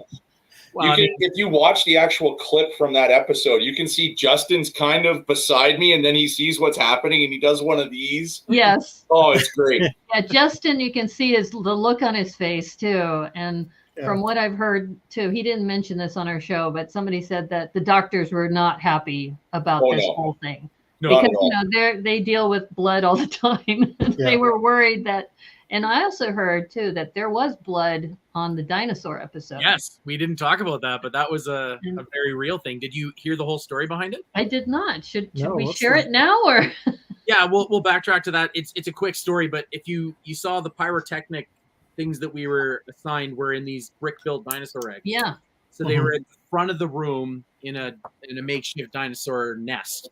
So we had to run and grab them. And Crash is former football player, so he ran, grabbed it, tucked it in like a football. Yeah. And then people were bumping into and banging into each other, and we all ran to our tables. And then someone said, "Oh, I'm bleeding," and I think it was Justin was like cut really. Oh wow. And then somebody else like, "Oh, I'm bleeding too," and then someone's like, "Oh, I'm bleeding as well." And then there's like this awkward pause, and someone's like, "Oh man, there's skin on my egg." Oh. Jeez. They were super jagged. You didn't think Yeah. when we were high velocity bumping into each other, it caused some destruction. And some Well, damage. So, I did hear about the blood, and I also heard that they had to disinfect a lot of the pieces, so they had to pause before they could refilm again because there was just all of that chaos happening with exactly. that. Yeah, they put us into holding, and then they did the bio cleanup. And And John mentioned too, when we interviewed John and Xavier, that those spikes on those fences there, that those are real fences Real from spikes. and that he was surprised nobody got hurt from those. because they fell forward They as fell opposed forward instead of backwards. Yeah. that but- could have been bad. Could have been bad. After the Happy we all lived through this one, but we got the Dalmatian. That was what we were extra hell bent on getting. And here's the comment earlier. Did you have to pay for the table? I paid for it in reputation points. Yes. Like I know they reference it again in another episode, but Will brought that up every episode from that moment on. Yeah. And let's go to the tape. Well, they love that. I mean, they say they don't like it, but Yeah, but in reality, it's good TV, right? We do Nobody got think- hurt, so they can replay it and everything's good. But yeah, that was interesting though. They didn't mention the blood that happened on episode 2. So once we had our lovable Dalmatian Blaze, through fortune and opportunity, Yeah. we discovered Blaze had a very unique trick. Yeah. When we were trying to figure out the engineering of the tall, long, skinny legs, Yeah. and I was like, I'm not figuring out how I can make it robust enough. And then we figured out he could crawl. We're like, done. Like a race car, low chassis to the ground, for Mhm. contact. And we went a very, very different direction in the room. Now, something to learn for you, Remy, as your prospective contestant coming up. If you can sometimes deviate from what the rest of the room's doing, you stand out. And I think we're rewarded for that. But it's not necessarily as obvious unless you saw Blaze right next to our creation, but we mapped the spots, we color matched the spot. Like, oh wow. It was extraordinarily accurate. And then you can just barely see and hear. Blaze's nose was a chocolate brown, not black. So his nose was slightly Oh, wow. The spots on his face were a dark brown. The only dark brown we had available were 1x2 and 1x3 plate. So I had to be very creative with how I engineered it into the build so that the spots on the face were dark brown, and then the rest of the spots were black. So from an accuracy perspective, I think we were rewarded from that. The unforeseen variable in that room was Brendan and Greg built the most strikingly awesome sculpture of an animal I have ever seen. Mm-hmm. Yeah, well, Greg is that's his wheelhouse. Really, is sculpting. They were building next to us, and like Mikey the dog was a little bit smaller, and I thought, well, that's an advantage. And I looked over, I'm like, oh my god, it is so well, good. they also had a lot of the brown that you were talking about, because they had mostly brown, black, and white, I think, in their build. Yeah, they had they utilized tile and curved pieces, whereas because of Blaze's size, we were going strictly brick built. I guess I've got some cheese slopes on his nose there, but you can see. Yeah. But now, when you found out that Blaze could crawl, is that something you do with your own Dalmatians also in Calgary, or did the owner tell you that?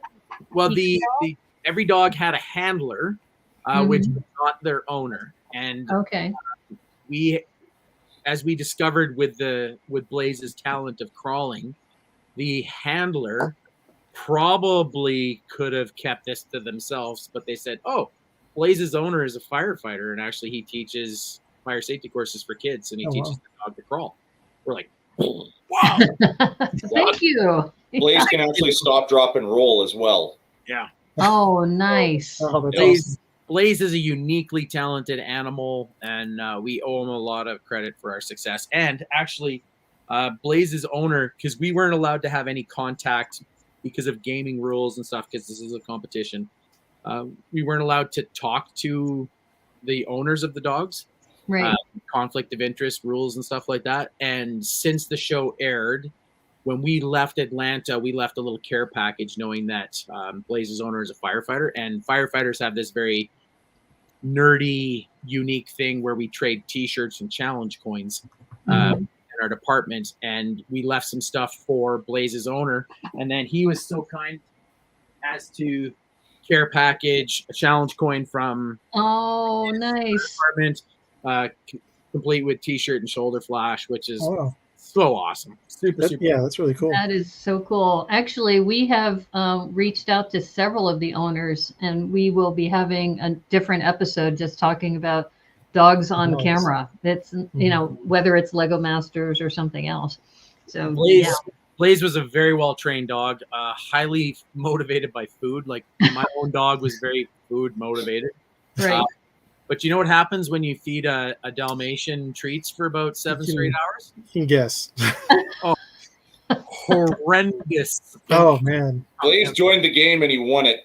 At one point, I looked over at Crash. I'm like, can you just go over to the doctors and do that over there? He's like, it wasn't me. I'm like, we're playing the dog. Are we? I should have had that.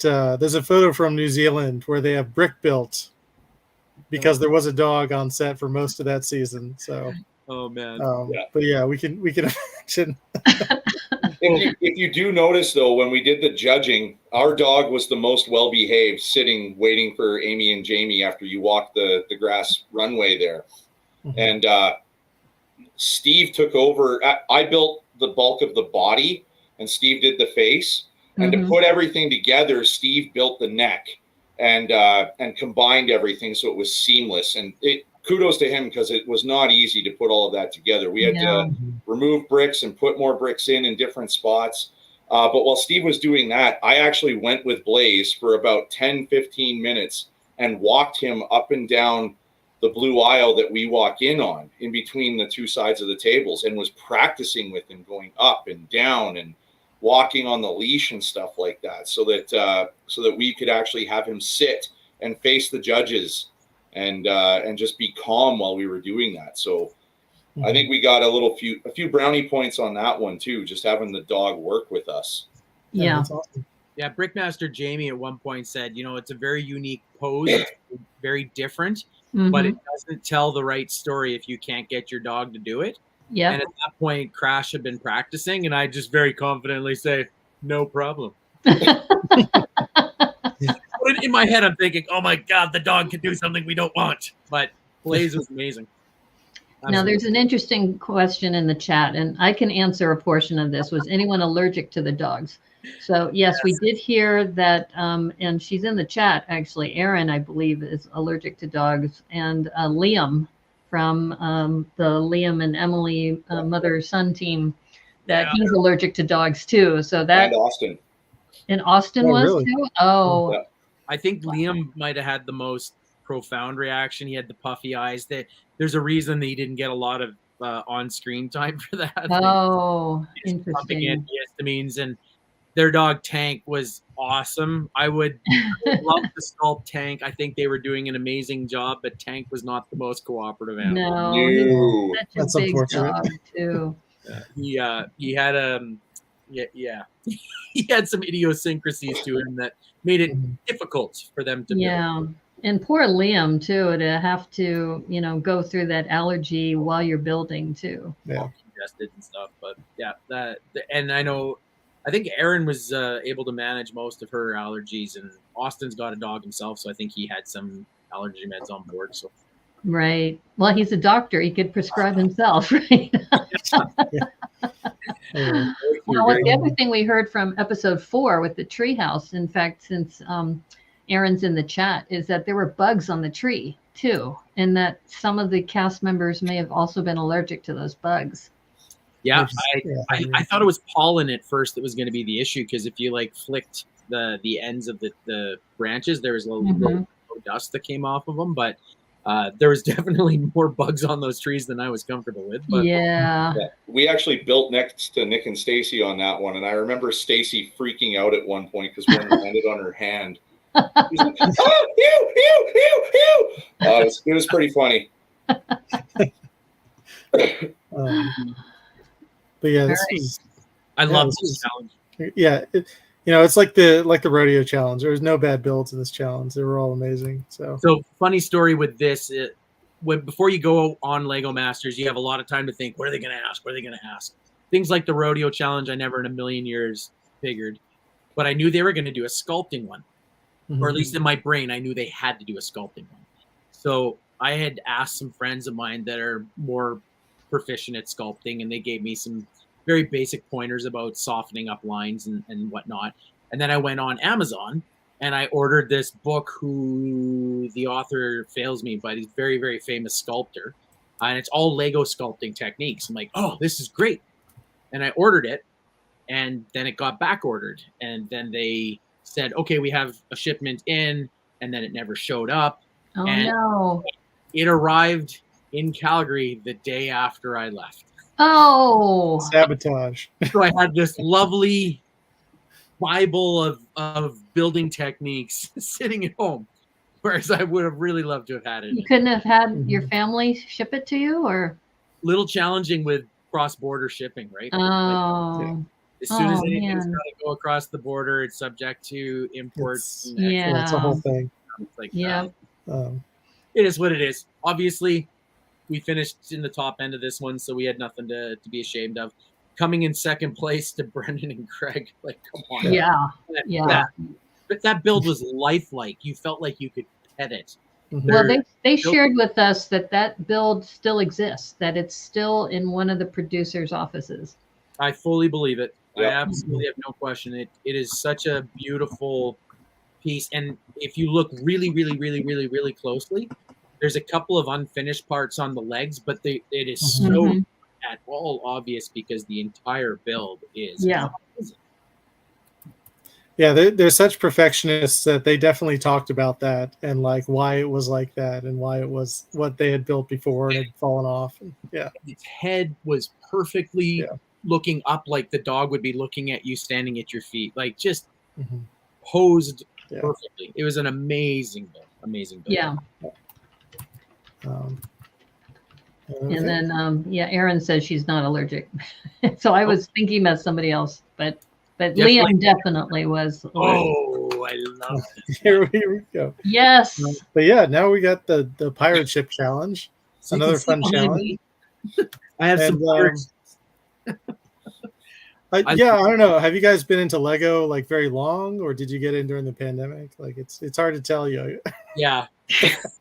Wow. Last 6 months I was tops. gonna say, I think we have to highlight Yo-Yo because don't you have your shelf full of pirate ships there? Yes, every pirate ship Lego has ever produced. It's definitely. Oh, I see. Wow. I see the Caribbean Clipper. I had that when I was a kid. That was my very first pirate ship. Wow. Yeah, that's really sweet. So yeah, I have a love of pirate ships. However, have you guys talked to anybody about the weird challenge parameters on this one? Yes. Yeah, it was supposed to be a certain length, and some people like it was too long, so they had to cut out a little bit. That's what happened to the doctors. Is that I think they were building too large, and then they had to shorten the So there's some of the challenge rules that they give us on set, and then there's a legal version of the rules where we have to, I do hereby attest that I've heard the rules, so on and so forth. They gave us minimum and maximum length, minimum maximum width, and minimum maximum height. But sometimes they gave them in inches, and sometimes they gave them in studs. Yep. Yeah. Challenge. They gave perverse. them. They were like obtusely mixed together. Mm-hmm. But as a large scale mock builder, I know the 32 by 32 is 10 inches and the 40 by 48 is 15. So I instantly was able to like, okay, sure, I get it. I know what the parameters are. And in my head, I'm like, that is like a short, stubby pirate ship. When pirate ships are not like, I know pirate ships. Pirate ships are not short and stubby. So I went in to the build room, and the first thing I did is put down base plates, put a red brick at maximum and a blue brick at minimum on all the different parameters. I'm like, this is weird. And if you notice, our ship is as long as it can be, and it's as narrow as it can be, and it's still short and stubby. So because it had to fit onto those platforms, right? Yeah, that's exactly it. So I wanted to capture those classic iconic. I actually build short and stubby pirate ships. If you were at BrickCon, do you remember seeing the pirate ship with the pandas on it? Yeah. The pandas of Penzance? That was mine. Nicely done. Well done. But it was short and stubby, and it had panda sails. So I loved this episode too. It's right. so much fun. That jig that Steve built on the base plates, though, like 4 or 5 teams came over to use it to measure their build on it. We had the doctors, we had Nick and Stacy, we had Aaron and Liz come over. I think Brendan and Greg came over and measured theirs on it. Like it was put to really good use in that build. They were like, "Oh man, how do we figure? Oh, he's got a jig. Let's go set it up. Okay, can I use this? Yeah, cool, do it." Yeah, and that was one of the. I'm sure other contestants have said this. One of the great things about being on the show was, we're competing with each other, but we're all trying to help each other at the same time. So Steve building that jig, it's not like, "Hey, get out of here. You can't touch this." Yeah. Beat it. It was, by all means, use it, because we're going to need your help on something later. Yeah, there's a lot of good sharing of information that way. There is no pride in being able to beat someone because they didn't understand a rule. Like, to me, that doesn't make sense. So this to me was a no-brainer that we all kind of played in the sandbox together and all had something we were happy with at the end of the day. And this is your wheelhouse too, pirate ships. Yeah, this is my wheelhouse. And of course, like, I know a couple of the other teams, they built the hull within the parameters. Now you got the forward mast, which is iconic to a pirate ship. And now it's too long. So when I set about laying out the parameters, I was taking into account for the forward mast. I was taking into account for the captain's quarters sticking out a little bit out the back. And then once I had the concept of what we needed for a pirate ship, my partner Crash was absolutely dialed in on the story of this one. This was so fun to follow. Go ahead. Just real quick. Speaking of the captain's quarters, who was your captain? Because I don't think they mentioned your captain in the episode. I actually don't think they did. We had one. It was Admiral Grenouille, which is French for frog. Okay, yeah. We themed it all after our bullfrog from the Bull Rider episode, and we were like, okay, we have a green frog, and then I'm like, let's do New Orleans is in the Caribbean, right? It's in the Gulf of Mexico. Let's let's make that the port of call that it comes out of. So we use Mardi Gras colors to represent everything. I love New Orleans. It's one of my favorite cities to visit. So I was like, okay, well, voodoo's a big thing within the culture down there. And it's not always bad, but if you want a cursed item, it comes out of New Orleans because it's voodoo. It's going from Haiti to New Orleans. That's where that happens, right? So we had a cursed relic, and we built in translucent green on everything to be slime that was coming out. And there was the big relic in the middle there. And if you go up on top of the captain's quarters, you can see the god with the chieftain hat right there coming out. And was like, yeah, everybody's cursed now, and everybody's got skull heads. I think we took about 40 or 50 skull heads out of the brick pit to make sure we had enough for all of our pirate people, because we wanted to make sure they all had the skull heads to show they were cursed.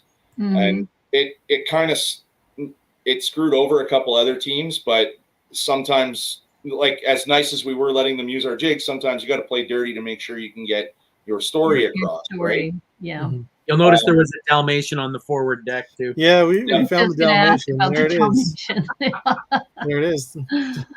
So yeah, we had, if you look, you can't see it in these photos, but down in that lower hull area where the cannons are and whatnot, we had in the holds, we had slime spilling out all over the place because it was bursting out of some of the treasure that we stole.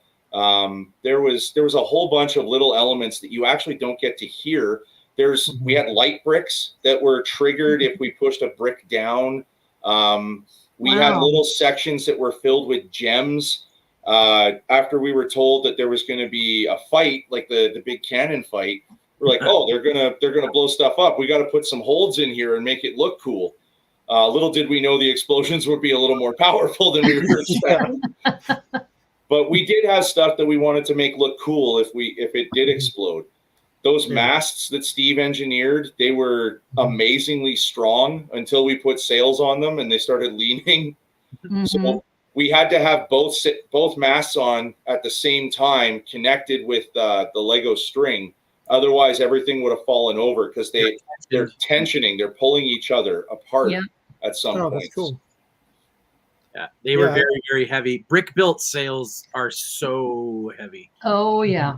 We went as thin as we could by a single plate, but because we wanted the Mardi Gras colors, then you double up the plate, and 2 levels of plate are heavier to get the shape too. Yeah. So, wow. And Lolly wanted to mention that your ships are the favorite thing that they like to point out whenever guests come over. Yeah, the boats. My little Lego display area is a popular one when someone walks in. He's like, oh. You're into Lego, aren't you? Yeah. Just a little. No, but that's cool. I didn't know about the strings holding everything together. Yeah, even the ladders going up to the mast in the crow's nest were structural. They're holding everything together and making sure they don't fall forward with the weight of those sails on them. Wow. Oh, wow.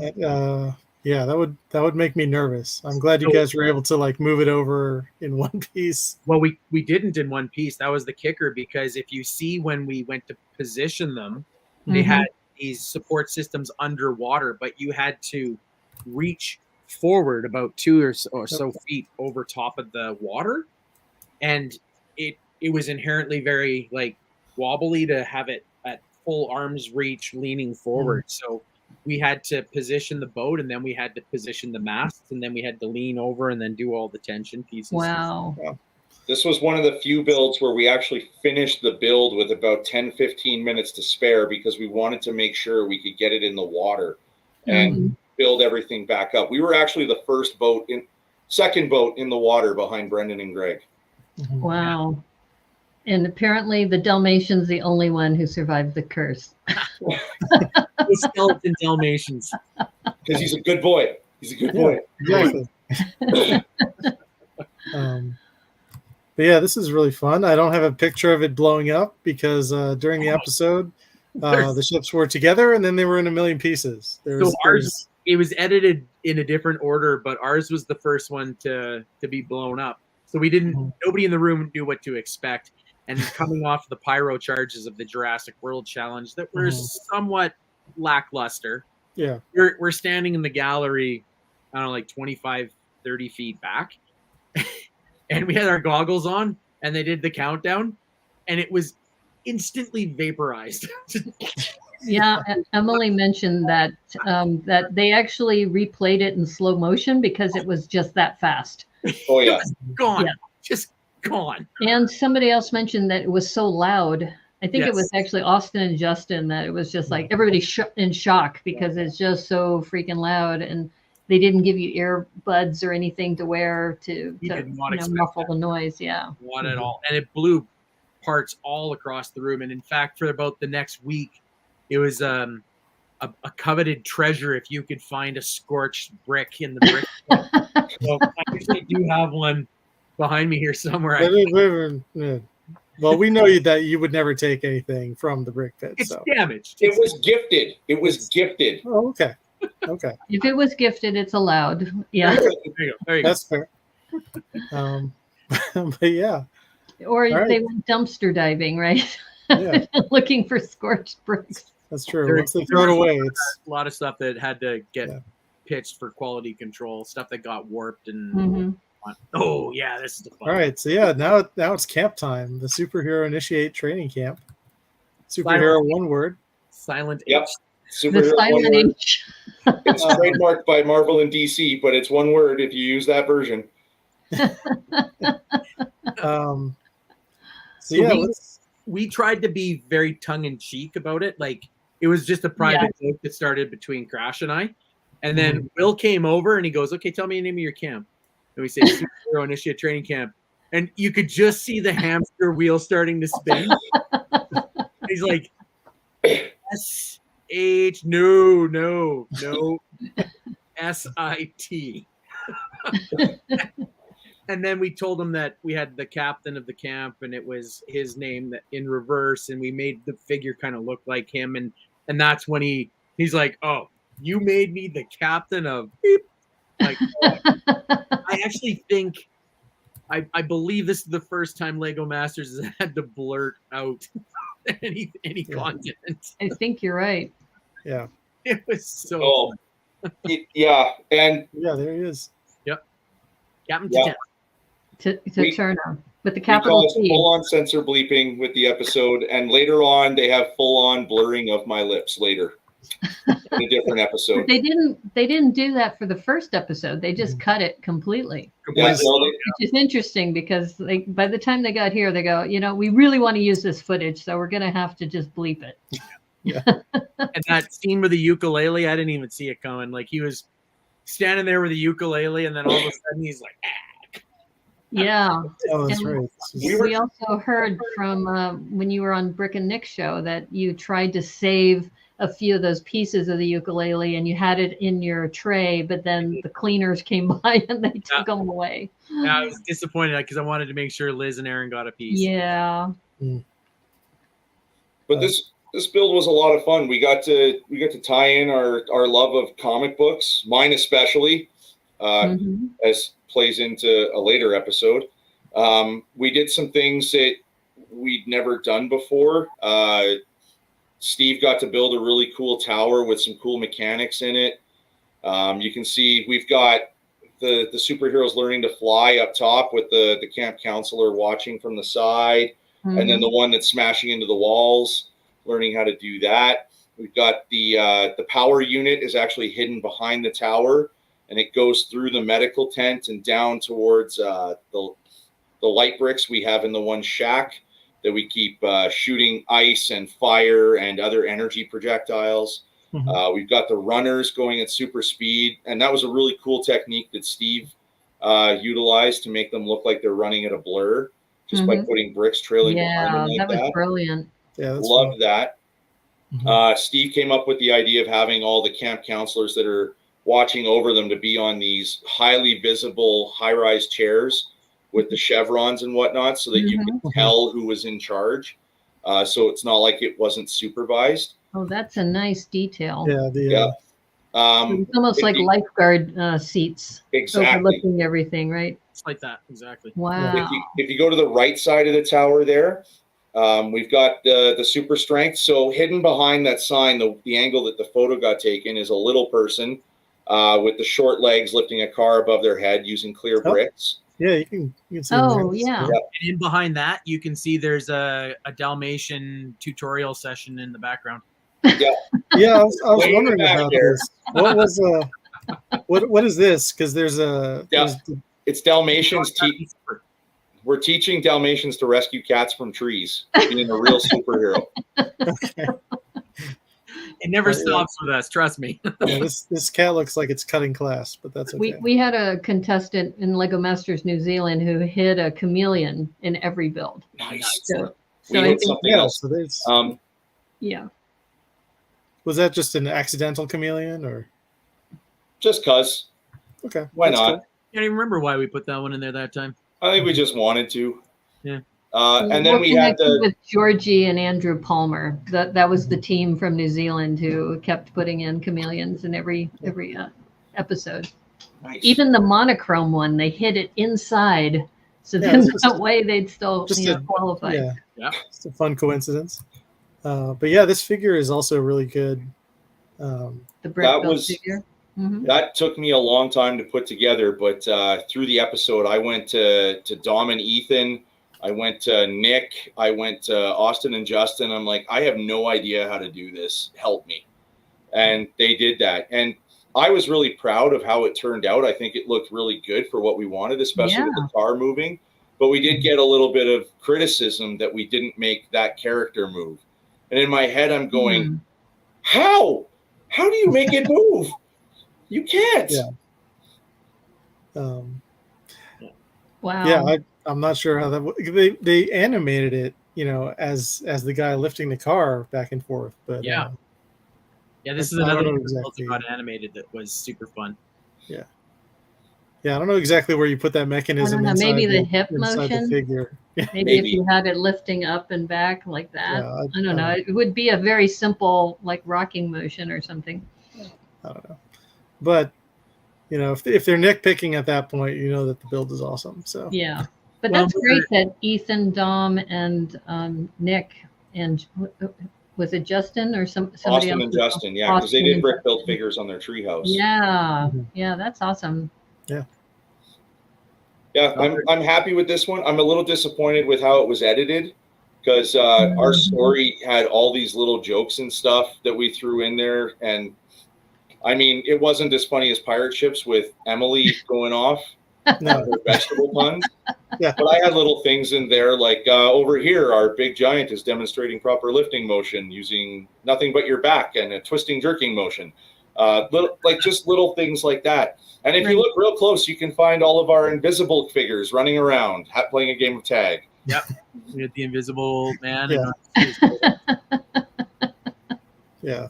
That's fun. We had fun with this one. We really did. Yeah. No kidding. Well, to get away with superhero initiate training camp on national television during, close to primetime hours, that's quite an accomplishment. Well, and it's not the only time we push the boundaries on and it makes me laugh every time I watch the episode. I've seen I don't normally like watching them more than once, but this one I did because I had family that wanted to see it. And it just everyone freaking out. Oh, time's running out. And there's me. How do I build a butt? If that's not indicative of our personality on this show, I don't know what is. Yeah. Yeah. Well, there is the Marvel challenge too, which will be coming up soon.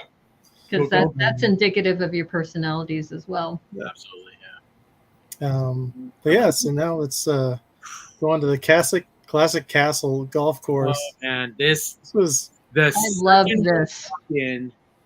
I instantly knew what I wanted. I have the classic yellow castle is my first set I ever got. I still have it. It's on my shelf. I look at it every time I'm in this room. Just absolutely had to do it themed off of that. We started laying out the bulk of it on the ground because that's a huge piece of turf we had to cover. Yeah. It's a lot of space. and then we just felt like it looked like a big foam block. And then we came up with the concept of, well, if we frame 6 or 8 bricks with gray and black, it actually looks like mortar lines. Yeah. We did a big brilliant technique. Oh, yes. And I actually remember phoning my wife at the end of this challenge. And I said, I have never built this fast in my life. The piece count on this build is absolutely through the freaking roof. We were full tilt, and we had the rooms, the space, the table that you build at is decided through a draw system. And we were at the table that had the worst ventilation. So there's no AC, but almost always heat back there. Yeah. We've heard about that. Yeah, we've heard about the heat table. This one was terrible. And it never made it to TV, but there was one point where Will was standing next to us talking, and I'm building feverishly, and there's a constant drip of sweat off my nose. As no. Crazy. Yeah. But I love this build. This is my hands down favorite build. Jamie Berard, being an old school lover of the classics, he came over multiple times to kind of check in to see what we were doing. And I'm not too sure if you can focus in on the tee box area of the mini golf. This is right between where the club is. You see the blue thing sitting on a yellow box? Oh yeah, the horses, right? These are horses. The original Castle set in '79 didn't have the one-piece molded plastic horses. Mm-hmm. They were brick-built horses. So I did macro versions of the brick-built horse. So that's like an homage to those. The throwback to the original. Nice. After all the judging was done, I watched Jamie Berard go over and take photos of those. Yeah. You had another win. Awesome.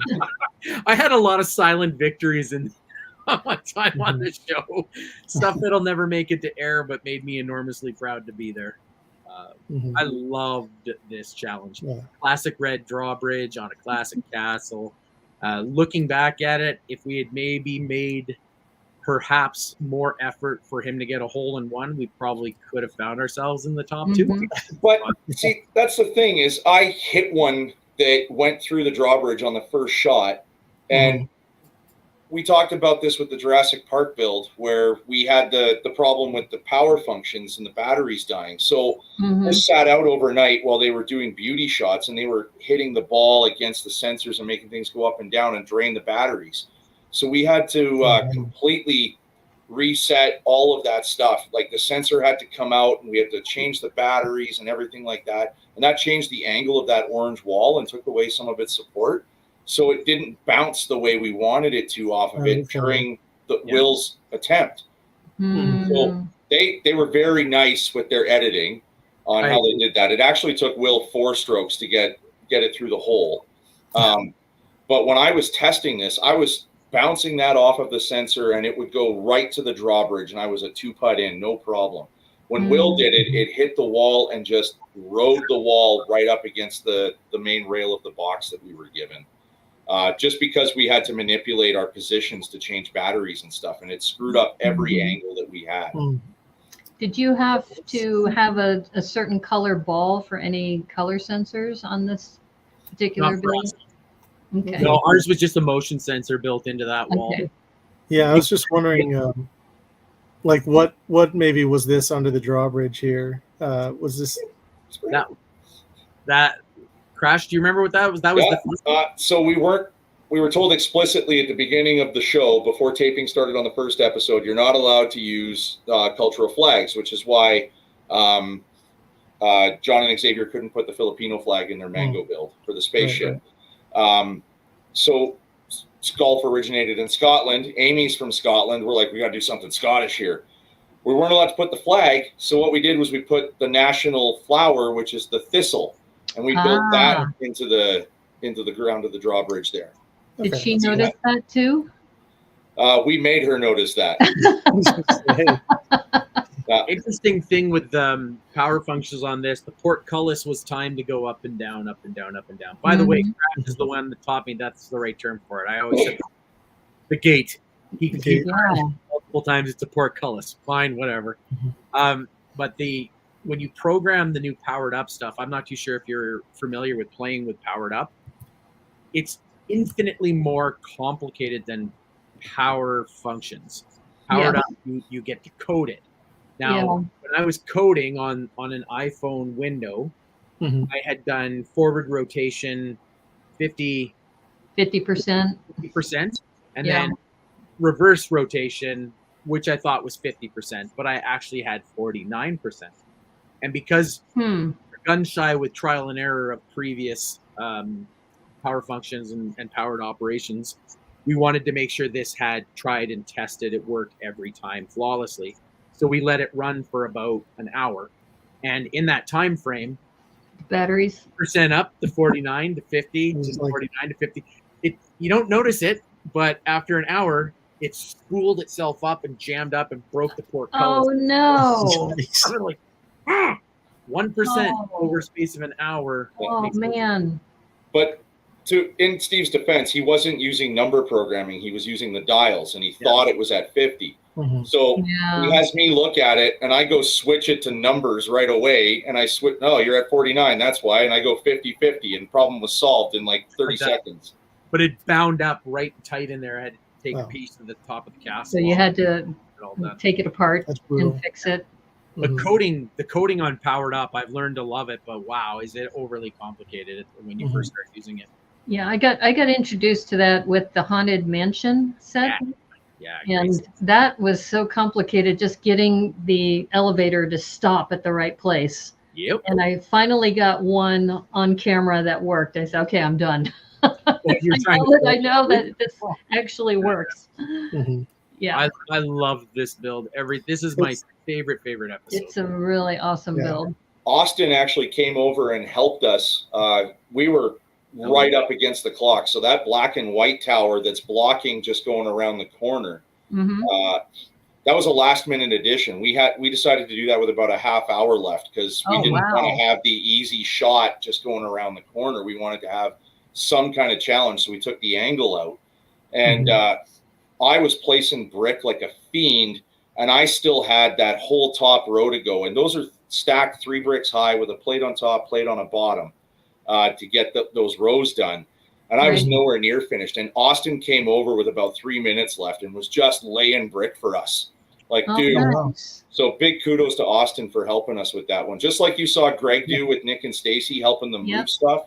Austin did that for us. Like, everybody's helping everybody at some point through this whole competition. That's so cool. Yeah, that's really great to hear. I think kudos to the two of you, too, because I've also heard that the two of you at the very beginning hosted a barbecue of some sort to kind of break the ice with the teams. And many of them also attribute that to how well you gelled together so quickly, is that you did that for the teams. So I think that's a bit of, thank you very much for sharing the fact that other people enjoyed it, because it was something that Crash and I were absolutely needing to do. We come from the fire hall environment where it's like our second family, and meal times are always important for families. That's where you get all the world's problems solved, is around a kitchen table. So when we, even before we went to Atlanta, we were already talking about, we're gonna host a big dinner for everyone, because that's our comfort level. That's where we wanted to make sure people were feeling welcomed and together. And we got to our hotel, and our kitchenettes and our rooms were tiny, tiny, tiny, but they had this big courtyard with barbecues. So we Instacarted tons of barbecue food, and we threw a great big party, and it became the weekend tradition where somebody would take a turn hosting and providing victuals to eat. So it was great. It was I love that social dynamic that we had. It was always great. And I think that also is why your season became so close so fast. And that you also did the challenge coins and some other things too, to kind of reinforce that, which is awesome. Family's important. Got to take care of family. Yeah, for us, there was no question that type of stuff had to happen. I mean, even if if we ended up in Drew and Miranda's shoes where we were gone after the first episode, we weren't leaving without leaving a mark.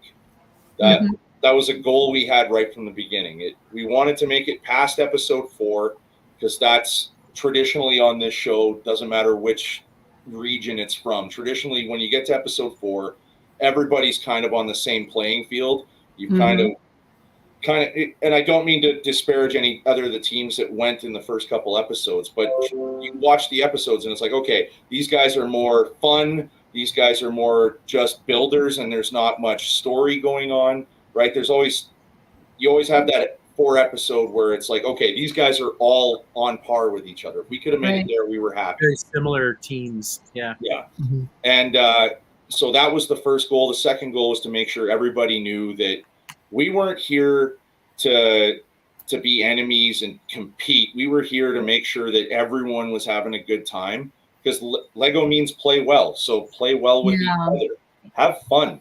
Yeah, it's a competition show, but let's make sure that we're all stuck together like glue and have something that we can take away and high five each other when we see each other again and give big hugs. And when we went down to Atlanta, we were armed with about 200 sig figs of firefighter versions of ourselves and Canadian mounted police officers and what we call soldiers that had a sweater and a tooth, like full Canadiana. We had tons of things to give everybody just to make sure that the feeling of being welcome and together. Yeah. Well, I know that John and Xavier were especially impressed by that, because they said that you sent them a care package, or you're saying you're getting ready to send them a care package. They go, "Oh, that is so sweet. We got to do something too." Yeah, we've heard that a lot from several of the candidates or the contestants that you've made an impression. I'm happy. To me, my own accolades aside, I get the best joy when people can see joy in what we're doing, really, if that makes sense. Absolutely. Yes. Oh, absolutely. I've got friends and family that say, my kids finally pulled out their Lego that's been sitting in a box for 2 years. And other friends, they're like, oh, we only ever watch the show together as a family. It's family time. Oh, yeah.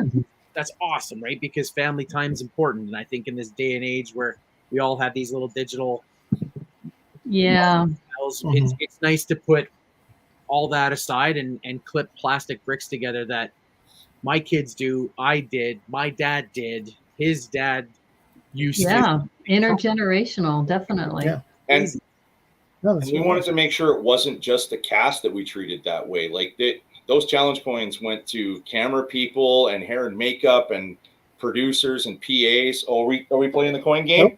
Oh, what's that? What do we got there? Challenge coins. It's a Lego. Oh man, that's awesome. A very military thing too. My dad was in the Air Force, and so we have our big thing. We had all the cast members had their names engraved on the edges. Oh yeah, you can see it. Like it's very faint, but yeah, I can see that.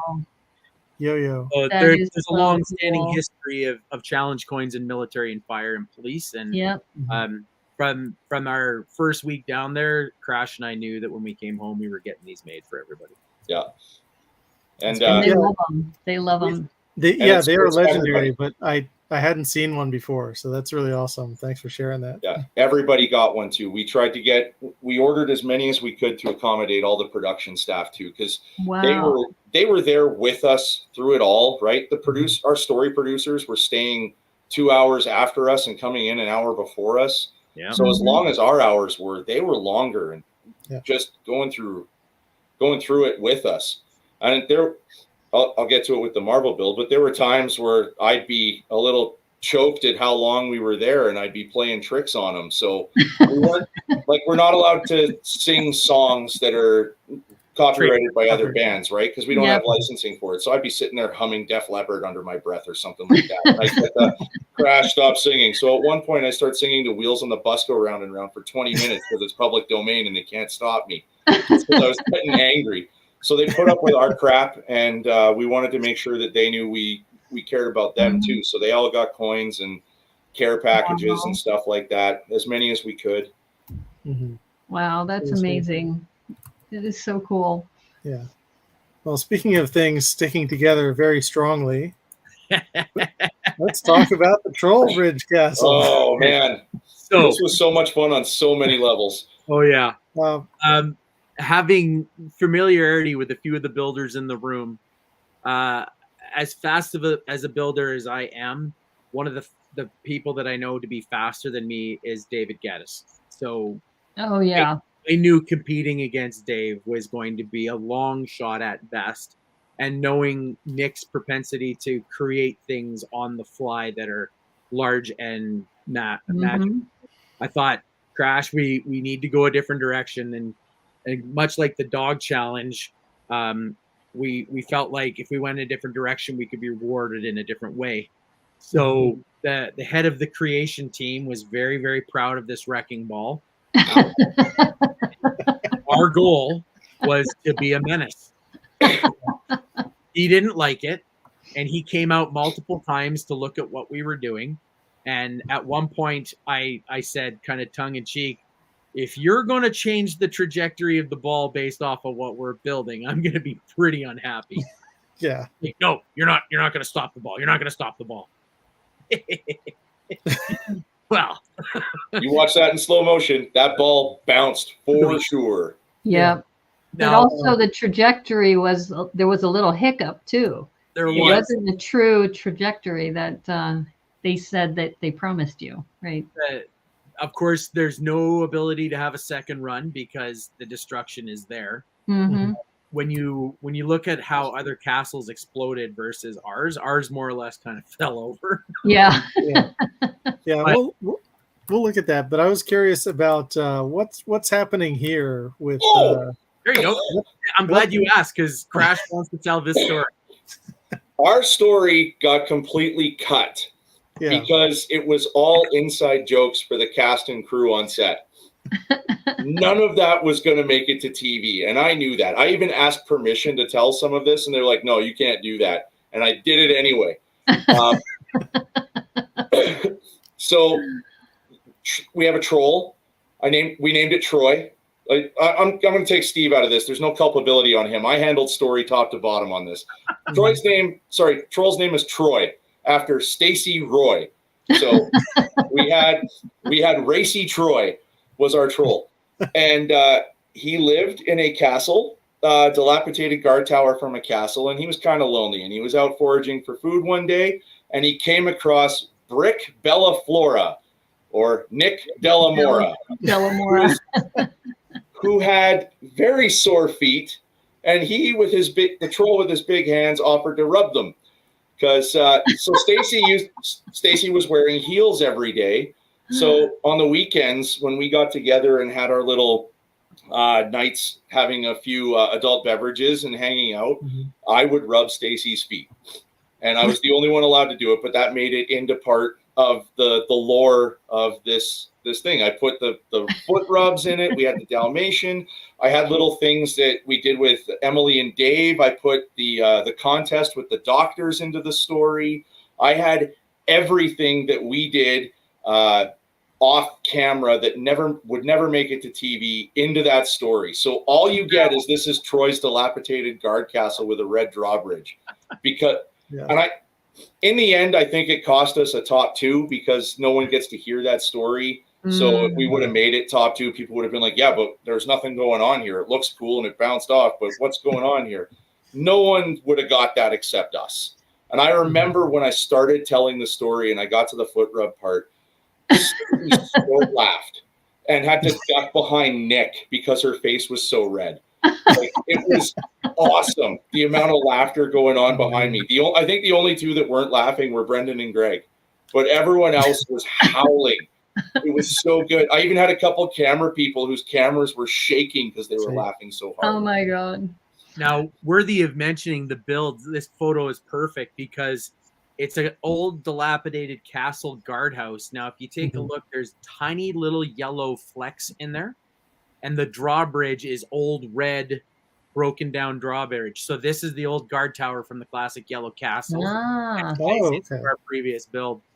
All right, that's cool. Wow, that's a cool detail. See, these are the things that we don't learn from the show, and that's great. And I imagine that I should say, because you're Canadian, foot rubs are a big thing in Canada.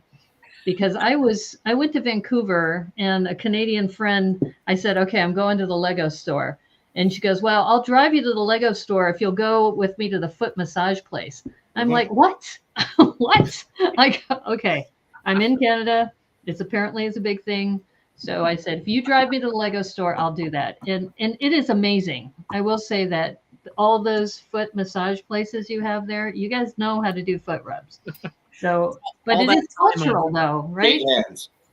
Yeah, we'll have to take your word for it on that. No, Anyway, it's a cultural thing because I mean, it was like everybody was telling me, yeah, you got to go do the foot rub thing, and I'm like, okay, I've heard it now from 5 people, so I better go do this, and it was great. So I imagine you do a great job with Stacy. I was the only one that was allowed to do it, so that it was a point of pride. Right. Well, you're also the only person, I believe, who's allowed her to put makeup on you. Unless, was there anybody else who's put makeup? No, I dressed up as Belle like from Disney Princesses as a cosplay costume at a Comic-Con one year. I have a picture. Yeah. Man, I also did Miley Cyrus as a Halloween costume back in 2009 because my buddies, I asked them, what's the scariest thing you can think of? I'll dress up as that. Miley Cyrus. That's what I'm being. Well, since we're looking at a wrecking ball, I hope you weren't dressed as Miley Cyrus on the wrecking ball. No. Okay, good. So knowing the wrecking ball was going to swing low, the base was our main objective to force. Yeah. So we got criticized amongst cast members around the room who thought our base was really lame and very basic. But what it's hiding behind that tan and gray and a little bit of detail is 45 layers of concentrically circled plates. We were getting to the point where they were so hard to clutch together, Crash was actually standing on them on the ground. Wow. Yeah, we saw that part. Yeah. I want to say of the entire build time we budgeted, it was about 3 or 4 hours on the base, knowing that we still were being judged on a castle that had to be tall. Yeah. So based off of what we felt like we needed to focus on the castle, we built that base as tall as we could. Looking back at it, I think if we had gone maybe another 15 layers of plate, we would have stopped the ball from hitting the Absolutely. castle. Ooh. I mean, you look, even just this still right here, you can see the base is completely intact where it made the initial contact. Yeah. And everything's just pushed. It's not smashed. It's nuts how well Steve engineered this. Yeah. Just purely looking at things from a different angle. Yeah. No, this was awesome. But we were also talking to Brendan and Greg that we speculate that there's also maybe a weight inside that ball as well. Oh, it was heavy. Very heavy. And it was interesting. They wouldn't let us touch it. They wouldn't let us try to figure out the weight of it. But it was trajectory wise, it was true, and it swung very, very straight, with the exception of ours. Right. It just happened to have a little hiccup.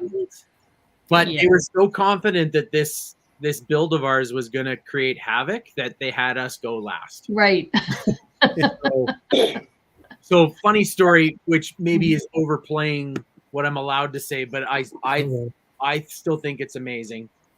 We walked over to look at the remains of the castle, and instantly I'm like, there's got to be a broken piece of the ball. There's got to be a broken piece of the ball. So I'm looking through the rubble on the floor, and I find this crushed gray brick. And we didn't use that 1x8 style brick on our build. So I instantly picked it up, and the lead of the creation team was an amazingly fun guy, but he was not happy with our approach to this. And he went over and he snapped it out of my hand. And I'm like, you wanted that souvenir. I did. And over the next little while, that we last a couple more episodes, when he did his final goodbye to me, he walked up and he shook my hand. And when I shook his hand, I felt a Lego brick in it. And I looked at him, and he had given me the crushed brick. So that was yours. Yeah, that was him admitting that. Yeah, okay, fine. You did okay. That's really sweet. Yeah, that's a souvenir. Crash, did you have an item down there? I may or may not have a small portion of the smushed bricks. I don't know if you can see that very well with the way the ring light's shining, but That's a piece that broke off of a castle. Oh, wow. That's just from the base, and only one. Like there's maybe 15 of those tan bricks that actually had any damage to them. Everything else was just like you watch that in slow motion. That whole base that it's screwed into moves. There's no give there. Everyone else has smashed the castle, big explosion. Ours just awesome. Loved it. If only we had had just a little more time, but of course, time management's always the issue. But still, you should be very proud of this build, and we were anxiously hoping that ball was going to be wrecked too. Yeah, we were cheering you on. Usually, when on Wednesday nights when the episode's airing, I'll have the core group of family and friends will be texting me throughout, like, "Oh, this is cool. Oh, I like how this is going." This was the episode I got the most number of texts from friends. It's like, "Oh, you're the ball." So everyone was rooting for us. Yeah, we were cheering you on. And I think, too, the producers are thinking, we've never planned for this. What are we going to do? What happens if the ball crashes? Yeah. Wait, they're going for strength? Oh, man, that's not. Oh, geez. Worthy of credit where credit's due, much to the fact that I initially hypothesized Dave Geddes would build something tall and beautiful. Dave built something crazy tall and gorgeously detailed. Oh, yeah. That castle was amazing. So, totally agree. Yeah. We heard about how they put up the tower in like 10 minutes at the end. Oh, he was very strategic about it. It was one of those, the Technic frame that he figured out how to put it all together. And then he just said, he's going to build X number of these, and then kept it hidden from everybody else. And then all of a sudden, boom, boom, boom, boom, boom, right? It all went up real quickly. Yeah, I did expect him to be the tallest, fastest, but I was blown away with the level of detail that was still on it. Yeah. And of course, you had to tie it into your figure, and they got the Forest Maiden and like dynamite, just dynamite. Yeah. Great build, really, really good build. But this was a fun build too. I really like the drawbridge here. Everything's kind of hanging off of it. Thank you. That was cool. This isn't the best angle, but I thought that was really well done. But what was neat about that is it's hard. So a troll is going to live under a bridge, not in a nice shiny castle. So the trick was to give the castle very flat features. Those yellow highlights hinted to the previous build. The tattered yellow red drawbridge hinted to the previous build, but it gave us the color theory that Amy Corbett, Brickmaster Amy, really enjoys. And then we did the vine that was wrapped around, and that created a very almost monochrome. Up to that point, we had brown, tan, gray, dark gray, like some very flat colors, and then the flower garden, the vine. Those little flecks of color theory, of course, lend quite well into judging favorability, because that is what the judges want to see. Yeah, and now we know the full story. I was just curious about why the cape piece is here. We wanted to make a skirt. There were no skirt pieces, so I grabbed a couple capes and I made a dress the best I could. Okay, that's fair. Yeah, anytime any of you use capes in a build, that's like my favorite thing. So, did you see the inside of the ballistic missile that Liam made for the Marvel Challenge? Yes. Yes. So clever. But yeah, that's probably a good segue. We'll talk about Doctor Strange in the Multiverse of Madness. Oh boy, a sweet one. Yeah, I didn't realize this when the episode of Lego Masters aired, but this movie was not out when they showed you guys this, was it? We got the trailer and a couple still images, and that was it. That was it. That was very complicated to work around, especially not knowing a context of a movie scene. It's hard to give it personality. However, this challenge was very in our wheelhouse, because not only is Crash a Marvel Cinematic Universe encyclopedia, he just understands how Doctor Strange would even interact in a scene like this. Right. And for me, I love buildings, brick-built buildings, and knowing that it was Brickmaster Jamie's forte, I 100% threw myself into those buildings. I love those buildings. And this is the one build where we built these buildings like our Camp Tower and Jurassic World and whatever, where the hyper detailing in that gray and green building and the lower floor of the other building really paid off. Because when they zoom in, we need to show that that's the hotel lobby and the cafe and everything. Yeah. So we actually hyper detailed those first floors because we knew it was going to be in the angled shot that they needed based on what we were shown. Yeah. Like right down to the neon sign above the top of the door in that building that you can see through. Yeah, wow. You can see this. There it is. Kind of. You can kind of see it. I loved that build. Like that was so. Well, the backdrop too, with the forced perspective too. That was brilliant. Well, put that backdrop in place. It was something they recommended to kind of every team, and by this stage of the game, if your Brickmaster is telling you, hey, you should think about, you might want to think about a backdrop. Jamie came by and said, make sure you close in this open space. And I was like, I went back to my tech theater training in high school. Yeah. And I was like, all right, just need to create a forced perspective. It's New York. There's buildings. I'll do that. And I just wanted to make a street scene that went down. I think I banged that out in about 45 minutes. And it's all just mosaics. It's just straight dots and tiles and plate. And I just wanted to create a point where it showed like the street continued down and it was a clear blue sky day. Because it's not the main focus, right? You just want to have something that stops you from seeing across the room. And of course, the focus of this this scene here is the bus in the middle of the intersection with the Mystic Wheel. But because it's in the middle of the intersection, you naturally have open space behind you. So you can see in this particular picture, there's a car accident in behind with a police officer and a firefighter and a Dalmatian, go figure. There they are. Behind there, yep. Did you name your Dalmatian? We never did, actually, did we? No, not once. No. Okay, well, you can always name it now. Actually, how about you give us a name? What would you think would be a good name? Oh, man. Dots, right? Dot? Yeah. Dots. Perfect. Yeah, dots for Lego instead of Spot. That sounds so cliche, but yeah. Nope, I love it. Dot the Dalmatian. It's Lego themed. So, So, okay, we named the Dalmatian on the show. I love it. So there was a lot of detail that we had to put in, like crosswalks. The crosswalks. I mean, just those little details are really, really smart.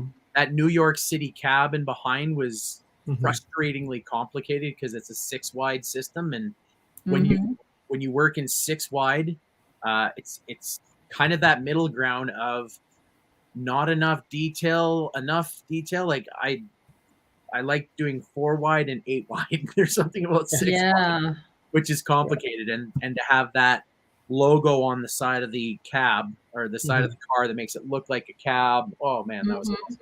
That logo looks amazing. I mean, just those little details, just those cars were what really were the bane of Steve's existence on this build. Yes. I spent 4 hours on a bus and he built 4 cars. Yeah. So the bus is equivalent to a couple cars at least. The engineering that had to go into that bus though, because there's what you don't see in these photos, there's light bricks on the inside that have to be activated. So when you put the back windows in, it activates light bricks so it looks like the sparks are flying through. The base is actually split in 2 because we had to accommodate the wheel at one end and all the sparks flying through it. So there's a lot of engineering that doesn't get shown in that side view that went into that to make it work.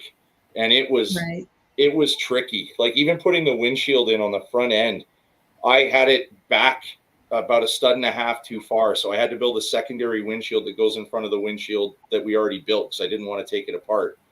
It was integral. Wow. So this is where I started singing The Wheels on the Bus Go Round and Round. Because for 4 hours, this one just ate at me. Even on both sides of the bus, because in the trailer you can see all 4 sides. Right. I detailed all 4 sides with the right colored tile to make the lights and the right colored tile to make the advertisements and whatnot. I mean, we don't have access to stickers or anything, so couldn't put designs on it, but came as close to color matching as we could with it. And we were told that you had to be super precise with the photo that was given to you. Yeah. That every detail had to be an exact match. And I think you were given the benefit of being able to do the Gargantos model, right? Because it was off screen. So interestingly enough, the photo reference we were given gave us about half of the building on either side with the bus and Doctor Strange. But because our figure was our reference point, this had to be minifigure scale. And the plate that we were given to work off of, we had to fill it. Right. You couldn't go bigger, you couldn't go smaller. But to do it minifig scale with just the picture they had, we would have maybe only covered 2/3 of our build surface. So we had to consciously decide we need to extrapolate the image down. And then, of course, the Beast, which we had never even seen a reference for. It's... I think it was like 2 weeks after we built this, they brought out a Lego set with it, and we're like, "Ah, damn it." But that's what's amazing about this, because we've all seen this movie, or at least most of us have, and then for you to build this, not knowing that this was released yet, that's pretty impressive. It was an interesting challenge, but one that clearly my partner was super excited about. They don't even show how excited I was. So. They didn't have the long. How much swearing did they have to cut doors, around? Right? You walk through those white doors, and you're supposed to go to your mark, and then they turn the lights on in the gallery area, and they would have revealed Marvel. I could see the Marvel sign from where we were darkened, and I think we were the second team in that day. And I walk in, and I see it, and I drop to my knees, and I scream at the top of my lungs, "Yeah!" And Will is just slapping his knees, laughing at the front. And then eventually I have to walk back up to my mark, and I'm just like, "Oh, yes! Yes, Steve, yes!" It's like Emily and Puppies, right? Exactly. This was a good one. There's also a couple of cosplay images, right, of you in various characters, Crash? Yeah, so the one that made it to television was me as Thanos. That's one of my signatures. I have to redo that one. A lot of those fell apart. I've used it so much, so I gotta redo that one. But I've been doing like large. I like to do characters that are my size when I do comic book characters. So I've done Cable, Colossus, Beast, Hellboy, Apocalypse. I've done I love Marvel comics. I grew up on X-Men, so anything that had to do with them. And then when X-Men movies came out, I saw all of them in theaters, even the crappy Dark Phoenix ones. And then I saw I've seen every single MCU movie at least twice, because Black Panther just came out recently, so I've only had a chance to see it twice. But most of them I've seen 3, 4, 5, even up to 10 times. Iron Man 3 is in my Christmas movie rotation at this time of year. Oh, that's right. Yeah, it's a Christmas movie. So have you ever done a marathon with your friends where you've done the entire MCU of 25, 27? Oh, yeah. So in the fire halls that we work at, we have to do tabletop drills a lot of the time. And so, we talk about hose handling, or this is how you do CPR, that kind of thing, just quick refreshers on things. I did an 1.5 hour long presentation using a whiteboard, a couple flip charts, and some video clips of the entire MCU and how you can watch it in chronological order, like 1945 through 2025, because that's where we're at right now. Or you can watch it from release date to now, or you can watch it with just the scenes from certain TV shows and movies and then build in chronological order. You can watch it with all of the different Infinity Stones as they get revealed, or with certain Easter eggs. Like I've done this. I have gone to meticulous detail with this stuff. It's my world. I want to see that PowerPoint presentation. I wasn't kidding when I said he lives. No, I actually have a friend who's done that, where he's actually invited friends over and they've gone through every single movie. He tends to do it in release order, but to have all those different layers that you mentioned, wow. That's amazing. Oh yeah, I think I'll Sorry, put go all ahead. of those like one shots in chronological order and just watch those. Back when they used to do those in phase 1, you know, So like what do you Thor's think hammer. about the Spider-Man series? Do you interlace those into I do now. you? I do now. That's canon. And when they bring Yeah. Wolverine over in Deadpool 3, that's going to be canon with all those X-Men movies. Yeah. Wow. Fantastic Four's coming out, I think, 2 years from now. That'd be great. There's so much. I love There's it. so much. I want not to get away from the Lego too much, but I have to get this out here because it's in my brain.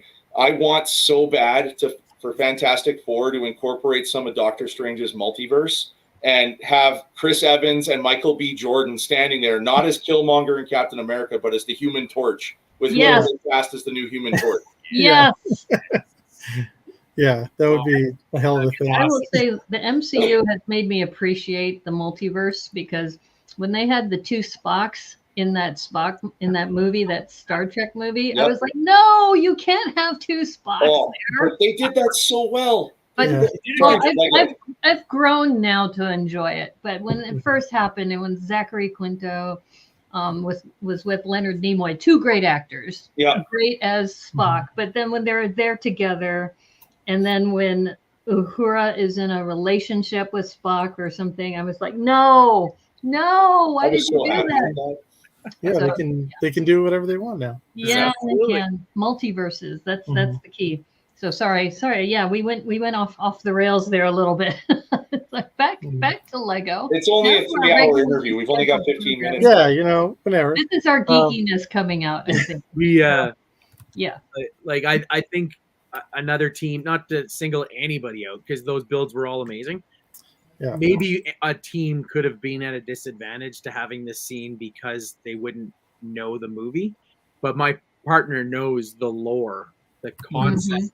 He could have probably written a plot line just based off of a picture, and it would have been somewhat accurate. So we got our namesake figure, we got Seascape, we got Marvel. This absolutely played into our fondness. And like I keep saying, I really like this. I really like this challenge. I really like this challenge. This was where I really started to feel like, ooh, the right challenge on the right day is really, really important to success.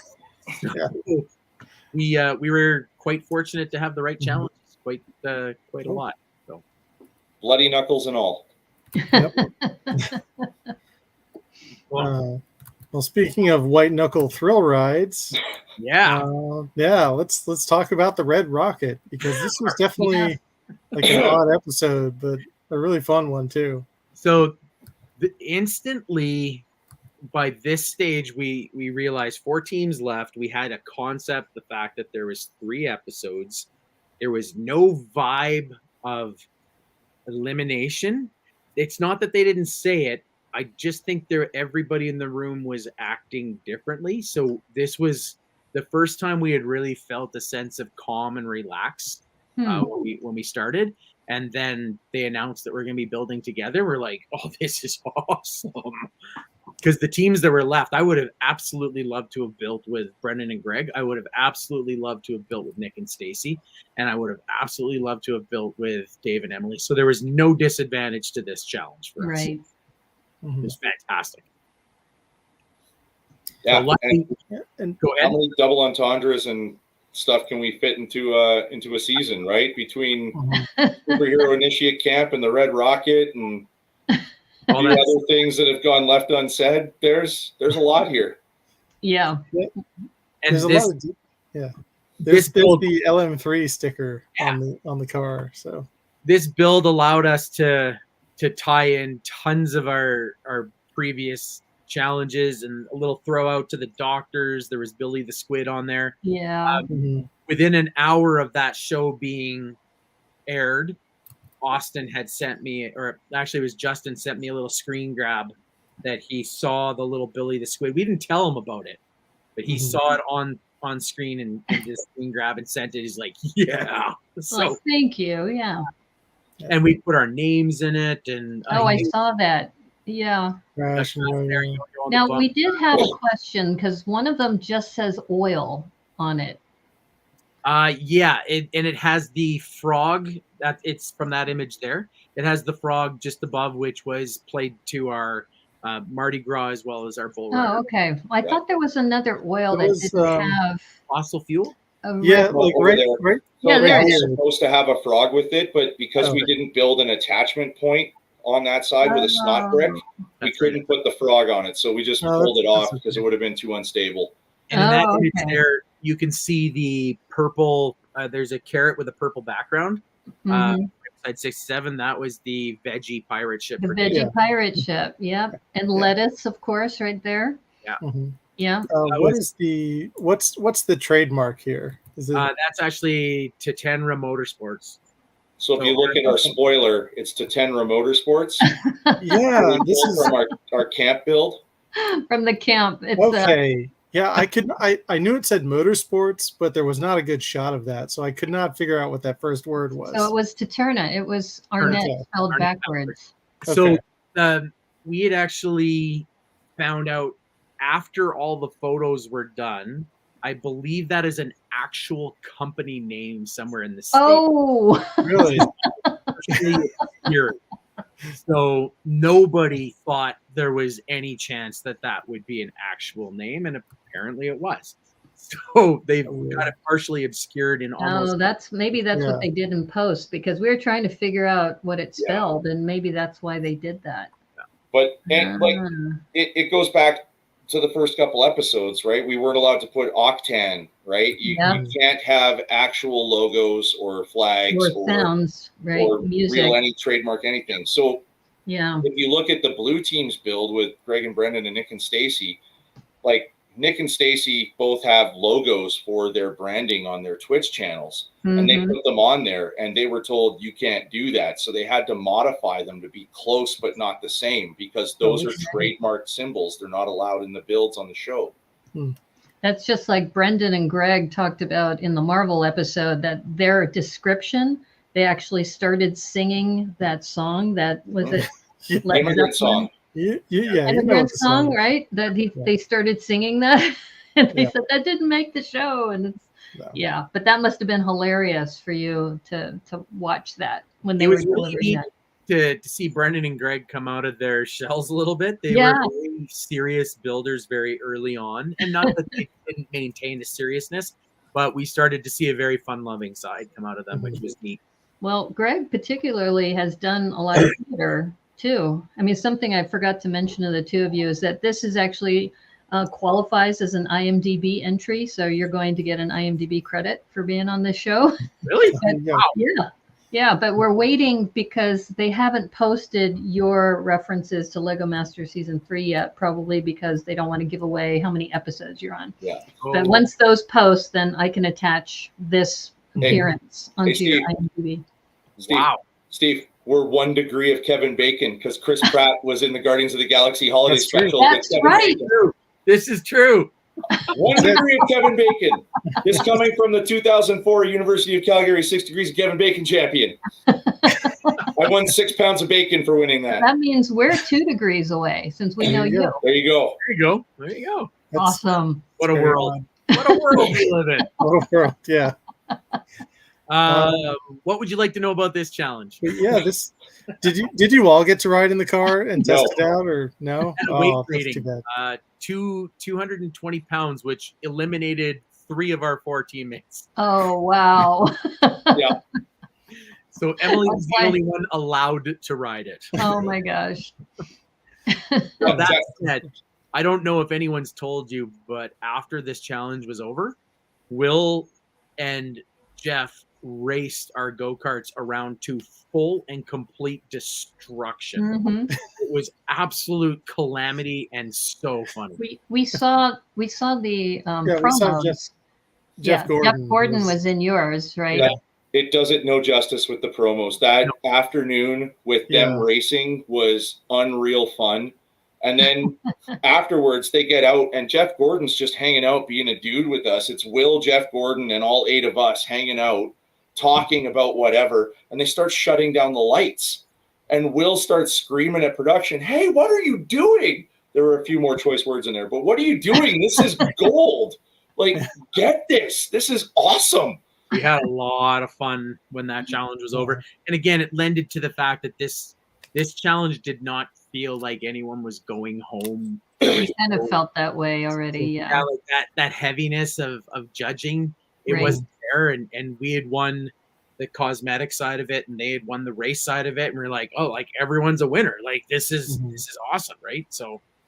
Right. And I think you answered Christina's question about she wondered if anyone would have been able to fit and be able to drive. So just Emily. If this is the Christina I know, she knows me. There's no way I would have fit in that thing. Like Brendan was borderline on the other team. Greg was not allowed. He was too big. So it was Brendan was right on the border. By rights, it probably should have been Nick or Stacy in that. Yeah, I was wondering about that. That's okay. It worked in their favor because he had some driving prowess that paid off for them. And right. Well, Plus, and he had a bit of crash as well. Really wanted to drive. He really wanted to drive. Yeah. Now, have you had a chance to talk to any of the other teams about this challenge? Not about this challenge. Not about this challenge because we were almost going to have a chance to talk to Austin and Justin about it, but because we had already been talking for like 2 hours at that point, we're at almost 3 hours with you guys. I'm fine with it. I'm just glad you guys are cool with it.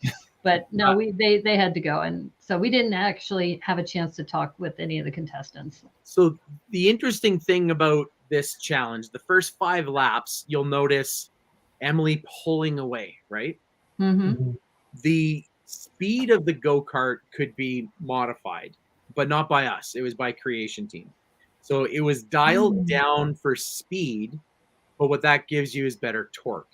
So in the early stages, Emily was able to pull away fast because of her lighter weight. Right. Brendan at lower speed was lagging behind. The second part of the race, they increased the top end speed, so it was governed higher. But Emily's light worked against her because she started losing traction in the corner and sliding out, whereas Brendan's weight kept them down low, which allowed him to maintain the line and not allow Emily to pass because she kept sliding in the corners, which is the only logical place to take over a lap. Now, Emily's probably a nicer driver than I am because if you see in the clip in the TV, I'm running around the outside of the track and I'm screaming at Emily, hit him, push him off the track. I felt like that was the only way we were going to get in front of him. And as we all know, Brendan had already crashed once before, so it was pretty high likelihood he would have gone off the track. And to that point, before the race started, when we gave her a little pep talk, and in the pit stop, I was giving her the old Robert Duvall to Tom Cruise in Days of Thunder. Like this, hey, if you ain't rubbing, you ain't racing. Get in there. We got to get some body marks on there. Just get him off. Get him off his game. It was pretty impressive. Now, do you guys want to talk about the pit challenge or the pit stop? Yeah, there was.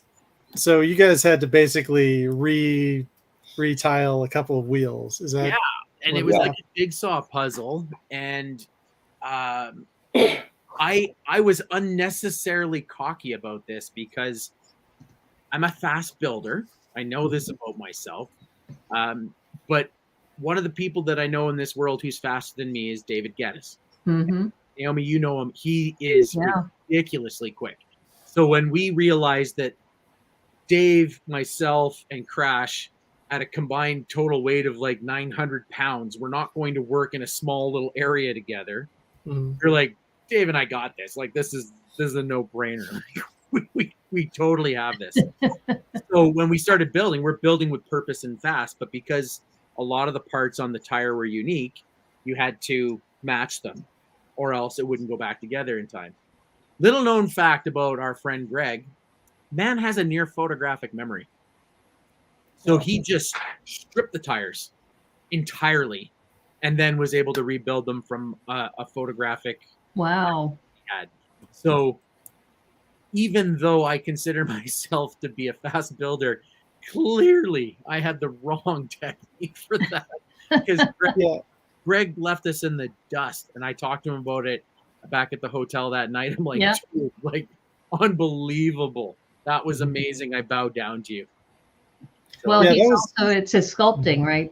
that all of that sculpting practice, and he just his mind works in that like 3D scope, right? Being able to take the right pieces and having Stacy feed them to both him and Nick sounded like it was just amazing. That pre-sorting may have paid off for us, but I truly believe that Greg's strategy of ripping everything off and being able to recall it in his brain right away. Mm-hmm.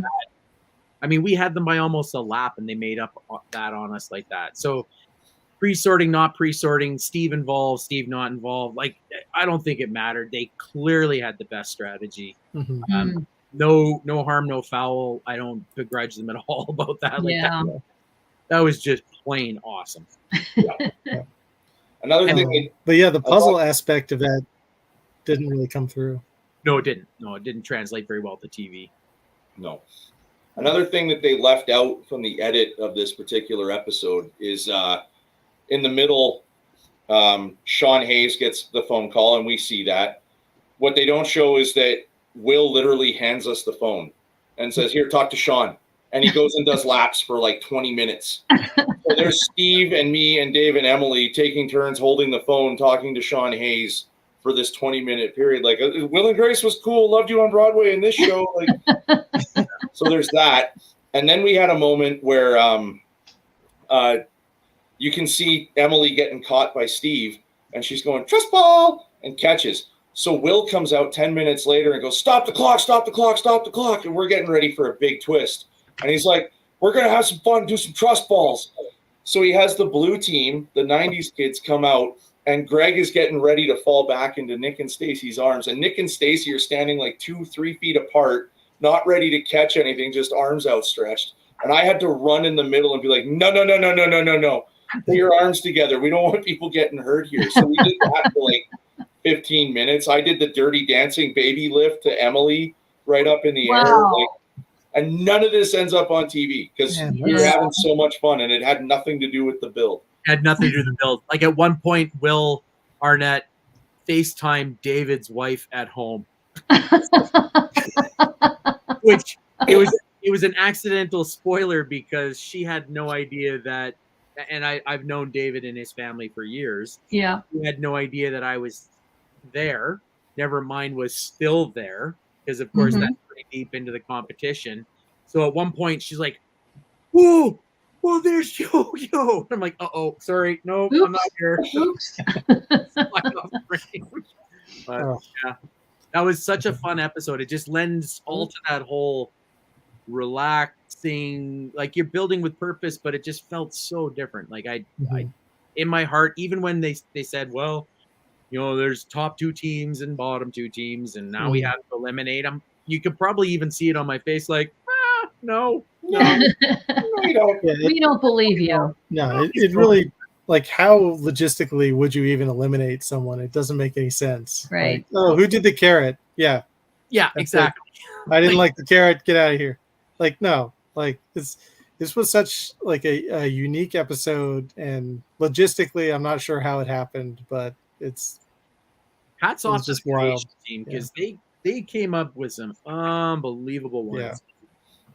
As a segue to episode 12, wow. Episode 12. What a challenge. You guys are in for a treat on Wednesday. Ooh, yeah. Well, that's what we're looking forward to. I mean, it's amazing that, and just to kind of go back to what Yo-Yo and I had been talking about, that you weren't expecting to go past the 4th challenge, right? You said if you get to the 4th challenge, that's good, and then you're happy to go home. But now that you're right into the finals, right? The next one's an elimination challenge. Possibly the finals. We don't know yet. Possibly the finals. Yeah. You know, we actually did our own predictions episode. So maybe we should say you're in the top 3 for us. So we're really excited, and we hope that best wishes to you. I know it's been over 3 hours that we've been chatting. That's it. That's all the slides I got. This has been really fun. Like, now this is really a question from Lolly. What would you have done had there been an elimination? Same thing we did without one. Go to the hotel and have beers with everybody. Here's Lolly. Here's Lolly. Oh, is that your manager? Yeah, she's my social media manager. That's good. Yeah. And yes, I agree with Lolly too. Those pirate ships behind you are wonderful. But really, really thankful that you came onto the show and to give so much of your time to us. And really looking forward to seeing how the show turns out. What do you have planned next? What are your plans now that the show is getting ready to wrap? I'm going to go to Lake Louise and go for a skate tomorrow. I got hockey on Friday or Thursday. So there's that. My world really revolves around Lego in so many ways. I've got a few projects on my table. Crash and I were really quite honored to be called upon for a commission job for the city of Calgary. So that was so much work, but really quite honorable. And when we first talked to them, I thought, maybe not something we're going to be able to do. I know people who are better at it. And the woman who is running it says, you are City of Calgary employees. You are on Lego Masters. It's you guys are nobody. This is what we want to do. So well, little things like that are popping up on our radar. We've got a local toy company here has asked us to do something for present roundup for underprivileged kids. We're still trying to work out logistics of that. I love the fan community. I really do. I want to give back because I get so much out of it as well. And you guys need me for anything, let me know. Remy, I expect you to reach out to me if you have any questions about the process. Yeah, I'm in the waiting by the phone phase of the process. But I really appreciate it. Yeah, I'll give you some tips about personality and stuff like that. Because it's great to have skill. If you're anybody watching too, that's applying for season 4, it's fantastic to have skill. I will tell you right now, the best builders in our audition did not make the show. Yep. You need to have that balance of being able to perform and put something together, but also be able to perform and be there for the cameras and scene. There's definitely a team dynamic that works very well. If you've got two stoic builders, they're unlikely to be overly successful. You need to have a person that is predominantly grounded in their building abilities and a person who's predominantly grounded in their showmanship. So as you can likely tell, somebody's the show right there. And then somebody else ends up being a pony. But we have a good balance from the fact that we're very accustomed to it's a little corny, but emergency work where we have roles and responsibilities. And there was times that I would take the lead and Steve would take directions. And then there was times where Crash would take the lead and I would take directions. And you hear it from me at multiple different times, like, this isn't my wheelhouse, but guess what? It's his. Right. So you need that balance for anyone. It goes back to teamwork, right? So what would be the top 3 things you think are important to be a successful Lego master? Storytelling. Storytelling is something that I've preached to even like little kids groups that I do projects for. You want to build me a car and you don't have wheels, you put square bricks for the wheels and you tell me that squares are faster than circles every day of the week. Your story tells me that, right? So that you have to tell a story that's emphatic. You have to tell a story that people buy into, really. And that you could see a team like Greg and Brendan, their storytelling capabilities evolved leaps and bounds. And Greg, of course, I don't know why he didn't lean on that earlier, because he is an amazing storyteller, because he's the motion animation. So that, like, when you have a story, you can sell a product. That would be first and foremost. I would put storytelling number 1 as well, and then second, I would say adaptability. Oh yeah, yeah. You got to know when to pivot. Yeah. So you take that dog build for example. Austin and Justin were trying to build a dog that had legs that moved. Wasn't working, and they went, "Okay, got to switch right now." I think that's the main reason they were in the top 3 on that build, 1, 2, 3, because they showed it wasn't working. It may not be finished, but we showed that we could pivot and make a decision to go another direction when we had to. So Yeah. If you are stuck in your ways and it has to be like this and it has to be that, you're not going to last long. You have to be able to maneuver. Somebody's going to take all the bricks of one color that you need. And that happened to us a couple times. Someone's going to take parts that you think you might need. Someone's going to tell you you're not allowed to use Technic on a castle build that has to be tall and strong. Yeah. Right? So adaptability can't be the one trick pony. You can't have one way of doing things. Right. There's a true benefit that comes with product familiarity, simply from the fact that, sometimes, hey, I'm used to using a 1x1 brick with studs on two opposite sides. Well, they don't have them in the pit. So how am I going to do that? You know what? Let's do a Technic brick with a hole in it. Then I could put a blue pin on one side and a post in on the other side, a bar. You just have to be able to adapt. So and then the last thing would be time management. Oh, huge. You got to know when to cut bait. It ties in with adaptability and storytelling. You got to know when to cut bait on something that may not be working or isn't finished, and know when to make a finished build. It may not be polished, but it's done. So I came up with something about, it was probably just after Jurassic World that we started to home in on, and it was a 70-20-10 rule that we kind of had. We needed to have at least 70% of your build tell the entire story, and that's what we focus on.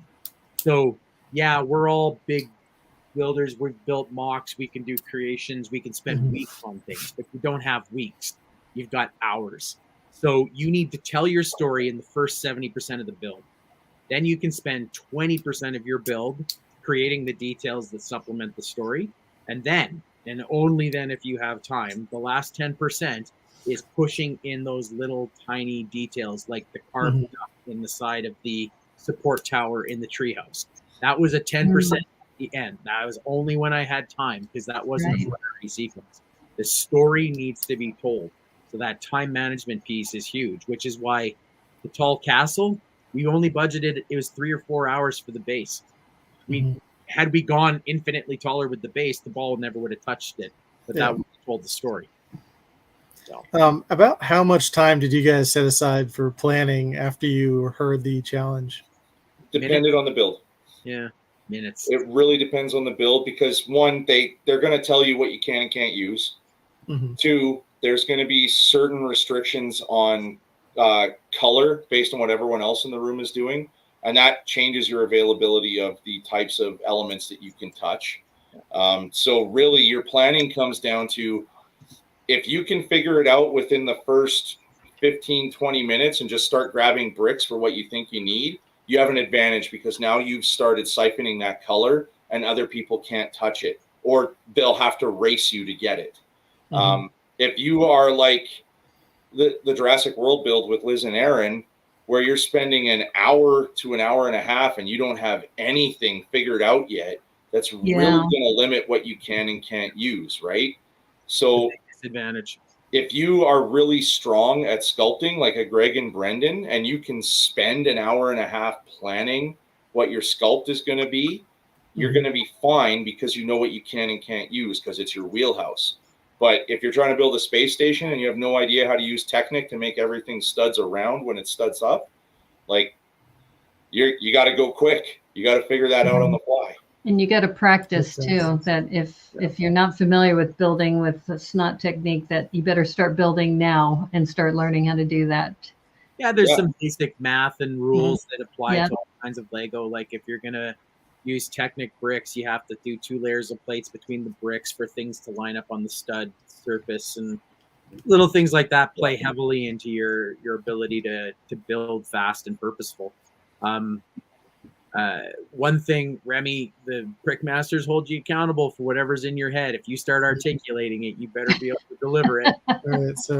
And there's a lot of people that got not hung out to dry, just got criticized from you had talked about a roller coaster piece. Yeah, that wasn't going to work. Wow, you told us you were going to use the roller coaster piece. So just don't say as much at the very beginning until you're committed. And Lolly has this question about the planning, which I think you answered a portion of. A little bit. So for me, when I think about who I am as a brick builder, when people within the community ask, "Oh, how do you do a bigger project?" I've never been an LDD person, the Lego digital designer. I can't do the digital world. For me, it's always bricks in hand. I'm the same way. Usually Crash and I would go to the table, have a fairly immediate concept, and within 30 seconds, he'd be talking to me and I'd be running away because I had to have a brick on the table. And it was inherently frustrating to him. I understand that, because I would disappear and he'd be like, "Hey, just ignore me." But I had to get things on our table, because for me, the tangible, touchable item on the table. You're a tactile learner. Yeah, and that's how our stories would evolve. And they gave us iPads and they gave us pieces of paper, but 9 times out of 10, we would have bricks arranged on the table, and then they would tell us after the challenge, "Yeah, you got to fill in the iPad. So just like tell us what you were doing." Just draw something. So I would literally sit on the iPad after some episodes and I would draw stick figures with stuff around them, and then they would send it to an artist who would render it. Like, there is no way in that Bull Rider build my frog looked like that on the iPad. It was probably a green circle with an orange stick on it and blue pants, and that was it. Storyboard what we did. And I'm hoping that maybe we'll be able to interview them on a future show. But which, by the way, we're already at 3 hours and 15 minutes. And we're getting close to the Lord of the Rings Return of the King length of the movie, which is like 3 hours and 20 minutes. But sorry, we like to talk so much. I think it's great. I just I want to continue this, but I think that we will have to continue this conversation in Vancouver in a couple months. And it'd be great to see what you're going to bring there. Any time between now and then, seriously, Remy, fully reach out to me. There's things I can and cannot talk about, but I'll be as open and honest about the process. Yeah, I don't want to put you guys on the spot or anything. No, but yeah, I appreciate it. It's a true AFOL experience, and going back to, sorry, I'm dragging this out even longer. We said that our concept was we wanted to, not embarrass ourselves and try to make it to episode 4. I think the advantage of being one of the older guys in the room, call it age or wisdom, whatever it is. After episode 4, I took every day as a total blessing and a privilege to be there. And when teams had bad days, and sometimes the writing was on the wall that a person was going to be in the bottom 2, or a team was going to be in the bottom 2, the conversation was, stand in the middle of this room, look at the bricks hanging from the ceiling, and look at the brick pit with 5 million bricks and the lights on the floor, and know that this is the most impressive place an AFOL could ever find themselves. Live in this moment right here, right now. You will remember to the day you die. So live it, enjoy it, appreciate it, and honor your experience for being there. Yeah, Steve and I would actually, I was the hype man every morning. I would do this screaming ritual for everybody. If you're at Seattle and sat in our panel, you heard it. Yes, we did. But that was every morning. And then after lunch, I would either huddle people up and give that talk that Steve just did. I'm just a little more animated at it. And Steve would add to it as the wise old man. And he'd be like, I'd be like the assistant coach, slapping everybody on the helmet and the butt, getting, let's go. And Steve would be like, all right, take it all in. Let's do this. I'm like Rudy at the end of the movie, where he bends down and picks up a blade of grass from the field and says, I will cherish this blade of grass. So that was kind of what we did. And it evolved into these little rituals, like even as something as simple as when we come back from lunch and going back on set, singing the national anthems. Steve and I would just hum under our breath, "Oh Canada," and then another Canadian team would pick it up, and then some of the producers would start singing it. And that was our little thing to get everybody going. And there was one episode in particular where I took everybody to the middle of the floor before we started building again. And I huddled them all up. And I was like, this is your moment. Don't do it for them. Don't do it for anybody but yourself. You gotta take it in as what it is for you. The judges are going to ask for something. If it doesn't fit what you want, don't do it. Do what's you. Be true to yourself. And I try to live by that every day. And that it worked for us on the show. It worked. Yeah, whatever our recipe was, I swear to you, we didn't plan it. I think you're authentic to yourself. We tried. Yeah, that's important. You're heartwarming. You bring people together, whether it's the cookouts or the challenge coins or the huddles, and just being yourselves. And you've been very endearing to so many people who have been watching you. And it's so great that you spent all this time with us. Yeah. And I think maybe we should extend this and pass the record of the Return of the King. I don't know how long it is. 3 hours and 20 minutes. According to right. Well, we got a voice thing. We can go over another 2 minutes. Yeah, we can go. That's a piece of cake. Yeah, let's go. Yeah, anything to look for on Wednesday? You're going to see 4 teams duke it out. Carrie, you're going to see 3 very talented teams and 2 goofballs are going to duke it out to try and make it to the finals. So it was a very unusual challenge. It posed quite a few more complications than I think even the production team had anticipated. I think there was some initial worry that we were all going in a very wrong. I don't want to spill too many beans about what the challenge was, but when the production team comes backstage and goes, okay, so this is what we thought you were going to do, and this is what you're doing, maybe go look up what we thought you were going to do. Yeah, it was read the brief, but I heard that they didn't actually give you a brief. They just would tell you, and you had to remember. Yep. And when we were talking to the grandpappies, Carrie remembers this, that it would be nice if you had like just a little checklist right next to your table. Make sure that you meet these different points. And that's all part of the challenge. The way I was led to believe it was based off of gaming and such rules that they read you the official concept of the official rules for the episode, the official rules of the show. And they literally put your hand up and you say, I do hereby swear that I understand the rules. Wow. That's the last time you hear them. They actually make you pledge like a scout? Because it's a legality, right? It's about making sure that everyone gets the exact same information. And now if you have a follow-up question and you have to phrase, like when everyone in the room for the pirate challenge was making these huge big ships and was like, I got the template in front of me. I listened to the rules. Yeah. And then I called creation over and you had to, they couldn't give you the same information again. So you couldn't say, can you tell me what those parameters are? Right. They can't, because that's an advantage to a team. So what I would say is, okay, I've put down the blue bricks as they represent the minimum sizes. Do you believe these to be accurate? Yes. Red bricks, I believe these to be our maximums. Do you think that is accurate? Yes. I couldn't ask them what they were. Interesting. I could confirm that my assumption was correct. And then at that point, I would walk over to the docks and say, check your boat. Check your boat. It's like, you see this template here? Yeah, better follow this. That's just so weird to me that they don't have, like, these are the parameters listed for everybody. But that's why the bull riding episode was also a challenge, because people misunderstood what the 30 inches was. Yep. Was it from head to toe, or was it from the saddle to the head, right? And so that's why you saw, a wide range of when you're being read the rules, you have to ask the questions. If you don't know what you don't know and you don't ask, nobody's privy to an answer.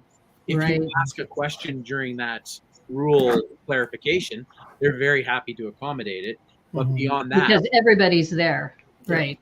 And then there were 1 or 2 instances that I can't think of a specific example, sorry to say, but everyone in the room was a little bit confused, at which point it stops. Creation team comes out and gives the exact same piece of information to every team. Everybody. So it's still considered that's good. The equal knowledge. Playing field. Playing field. But from a pure strategy perspective, if you felt like you had information that other teams perhaps didn't have, and then creation wanted to reiterate it, all you would have to say is, no, thank you. And then they couldn't.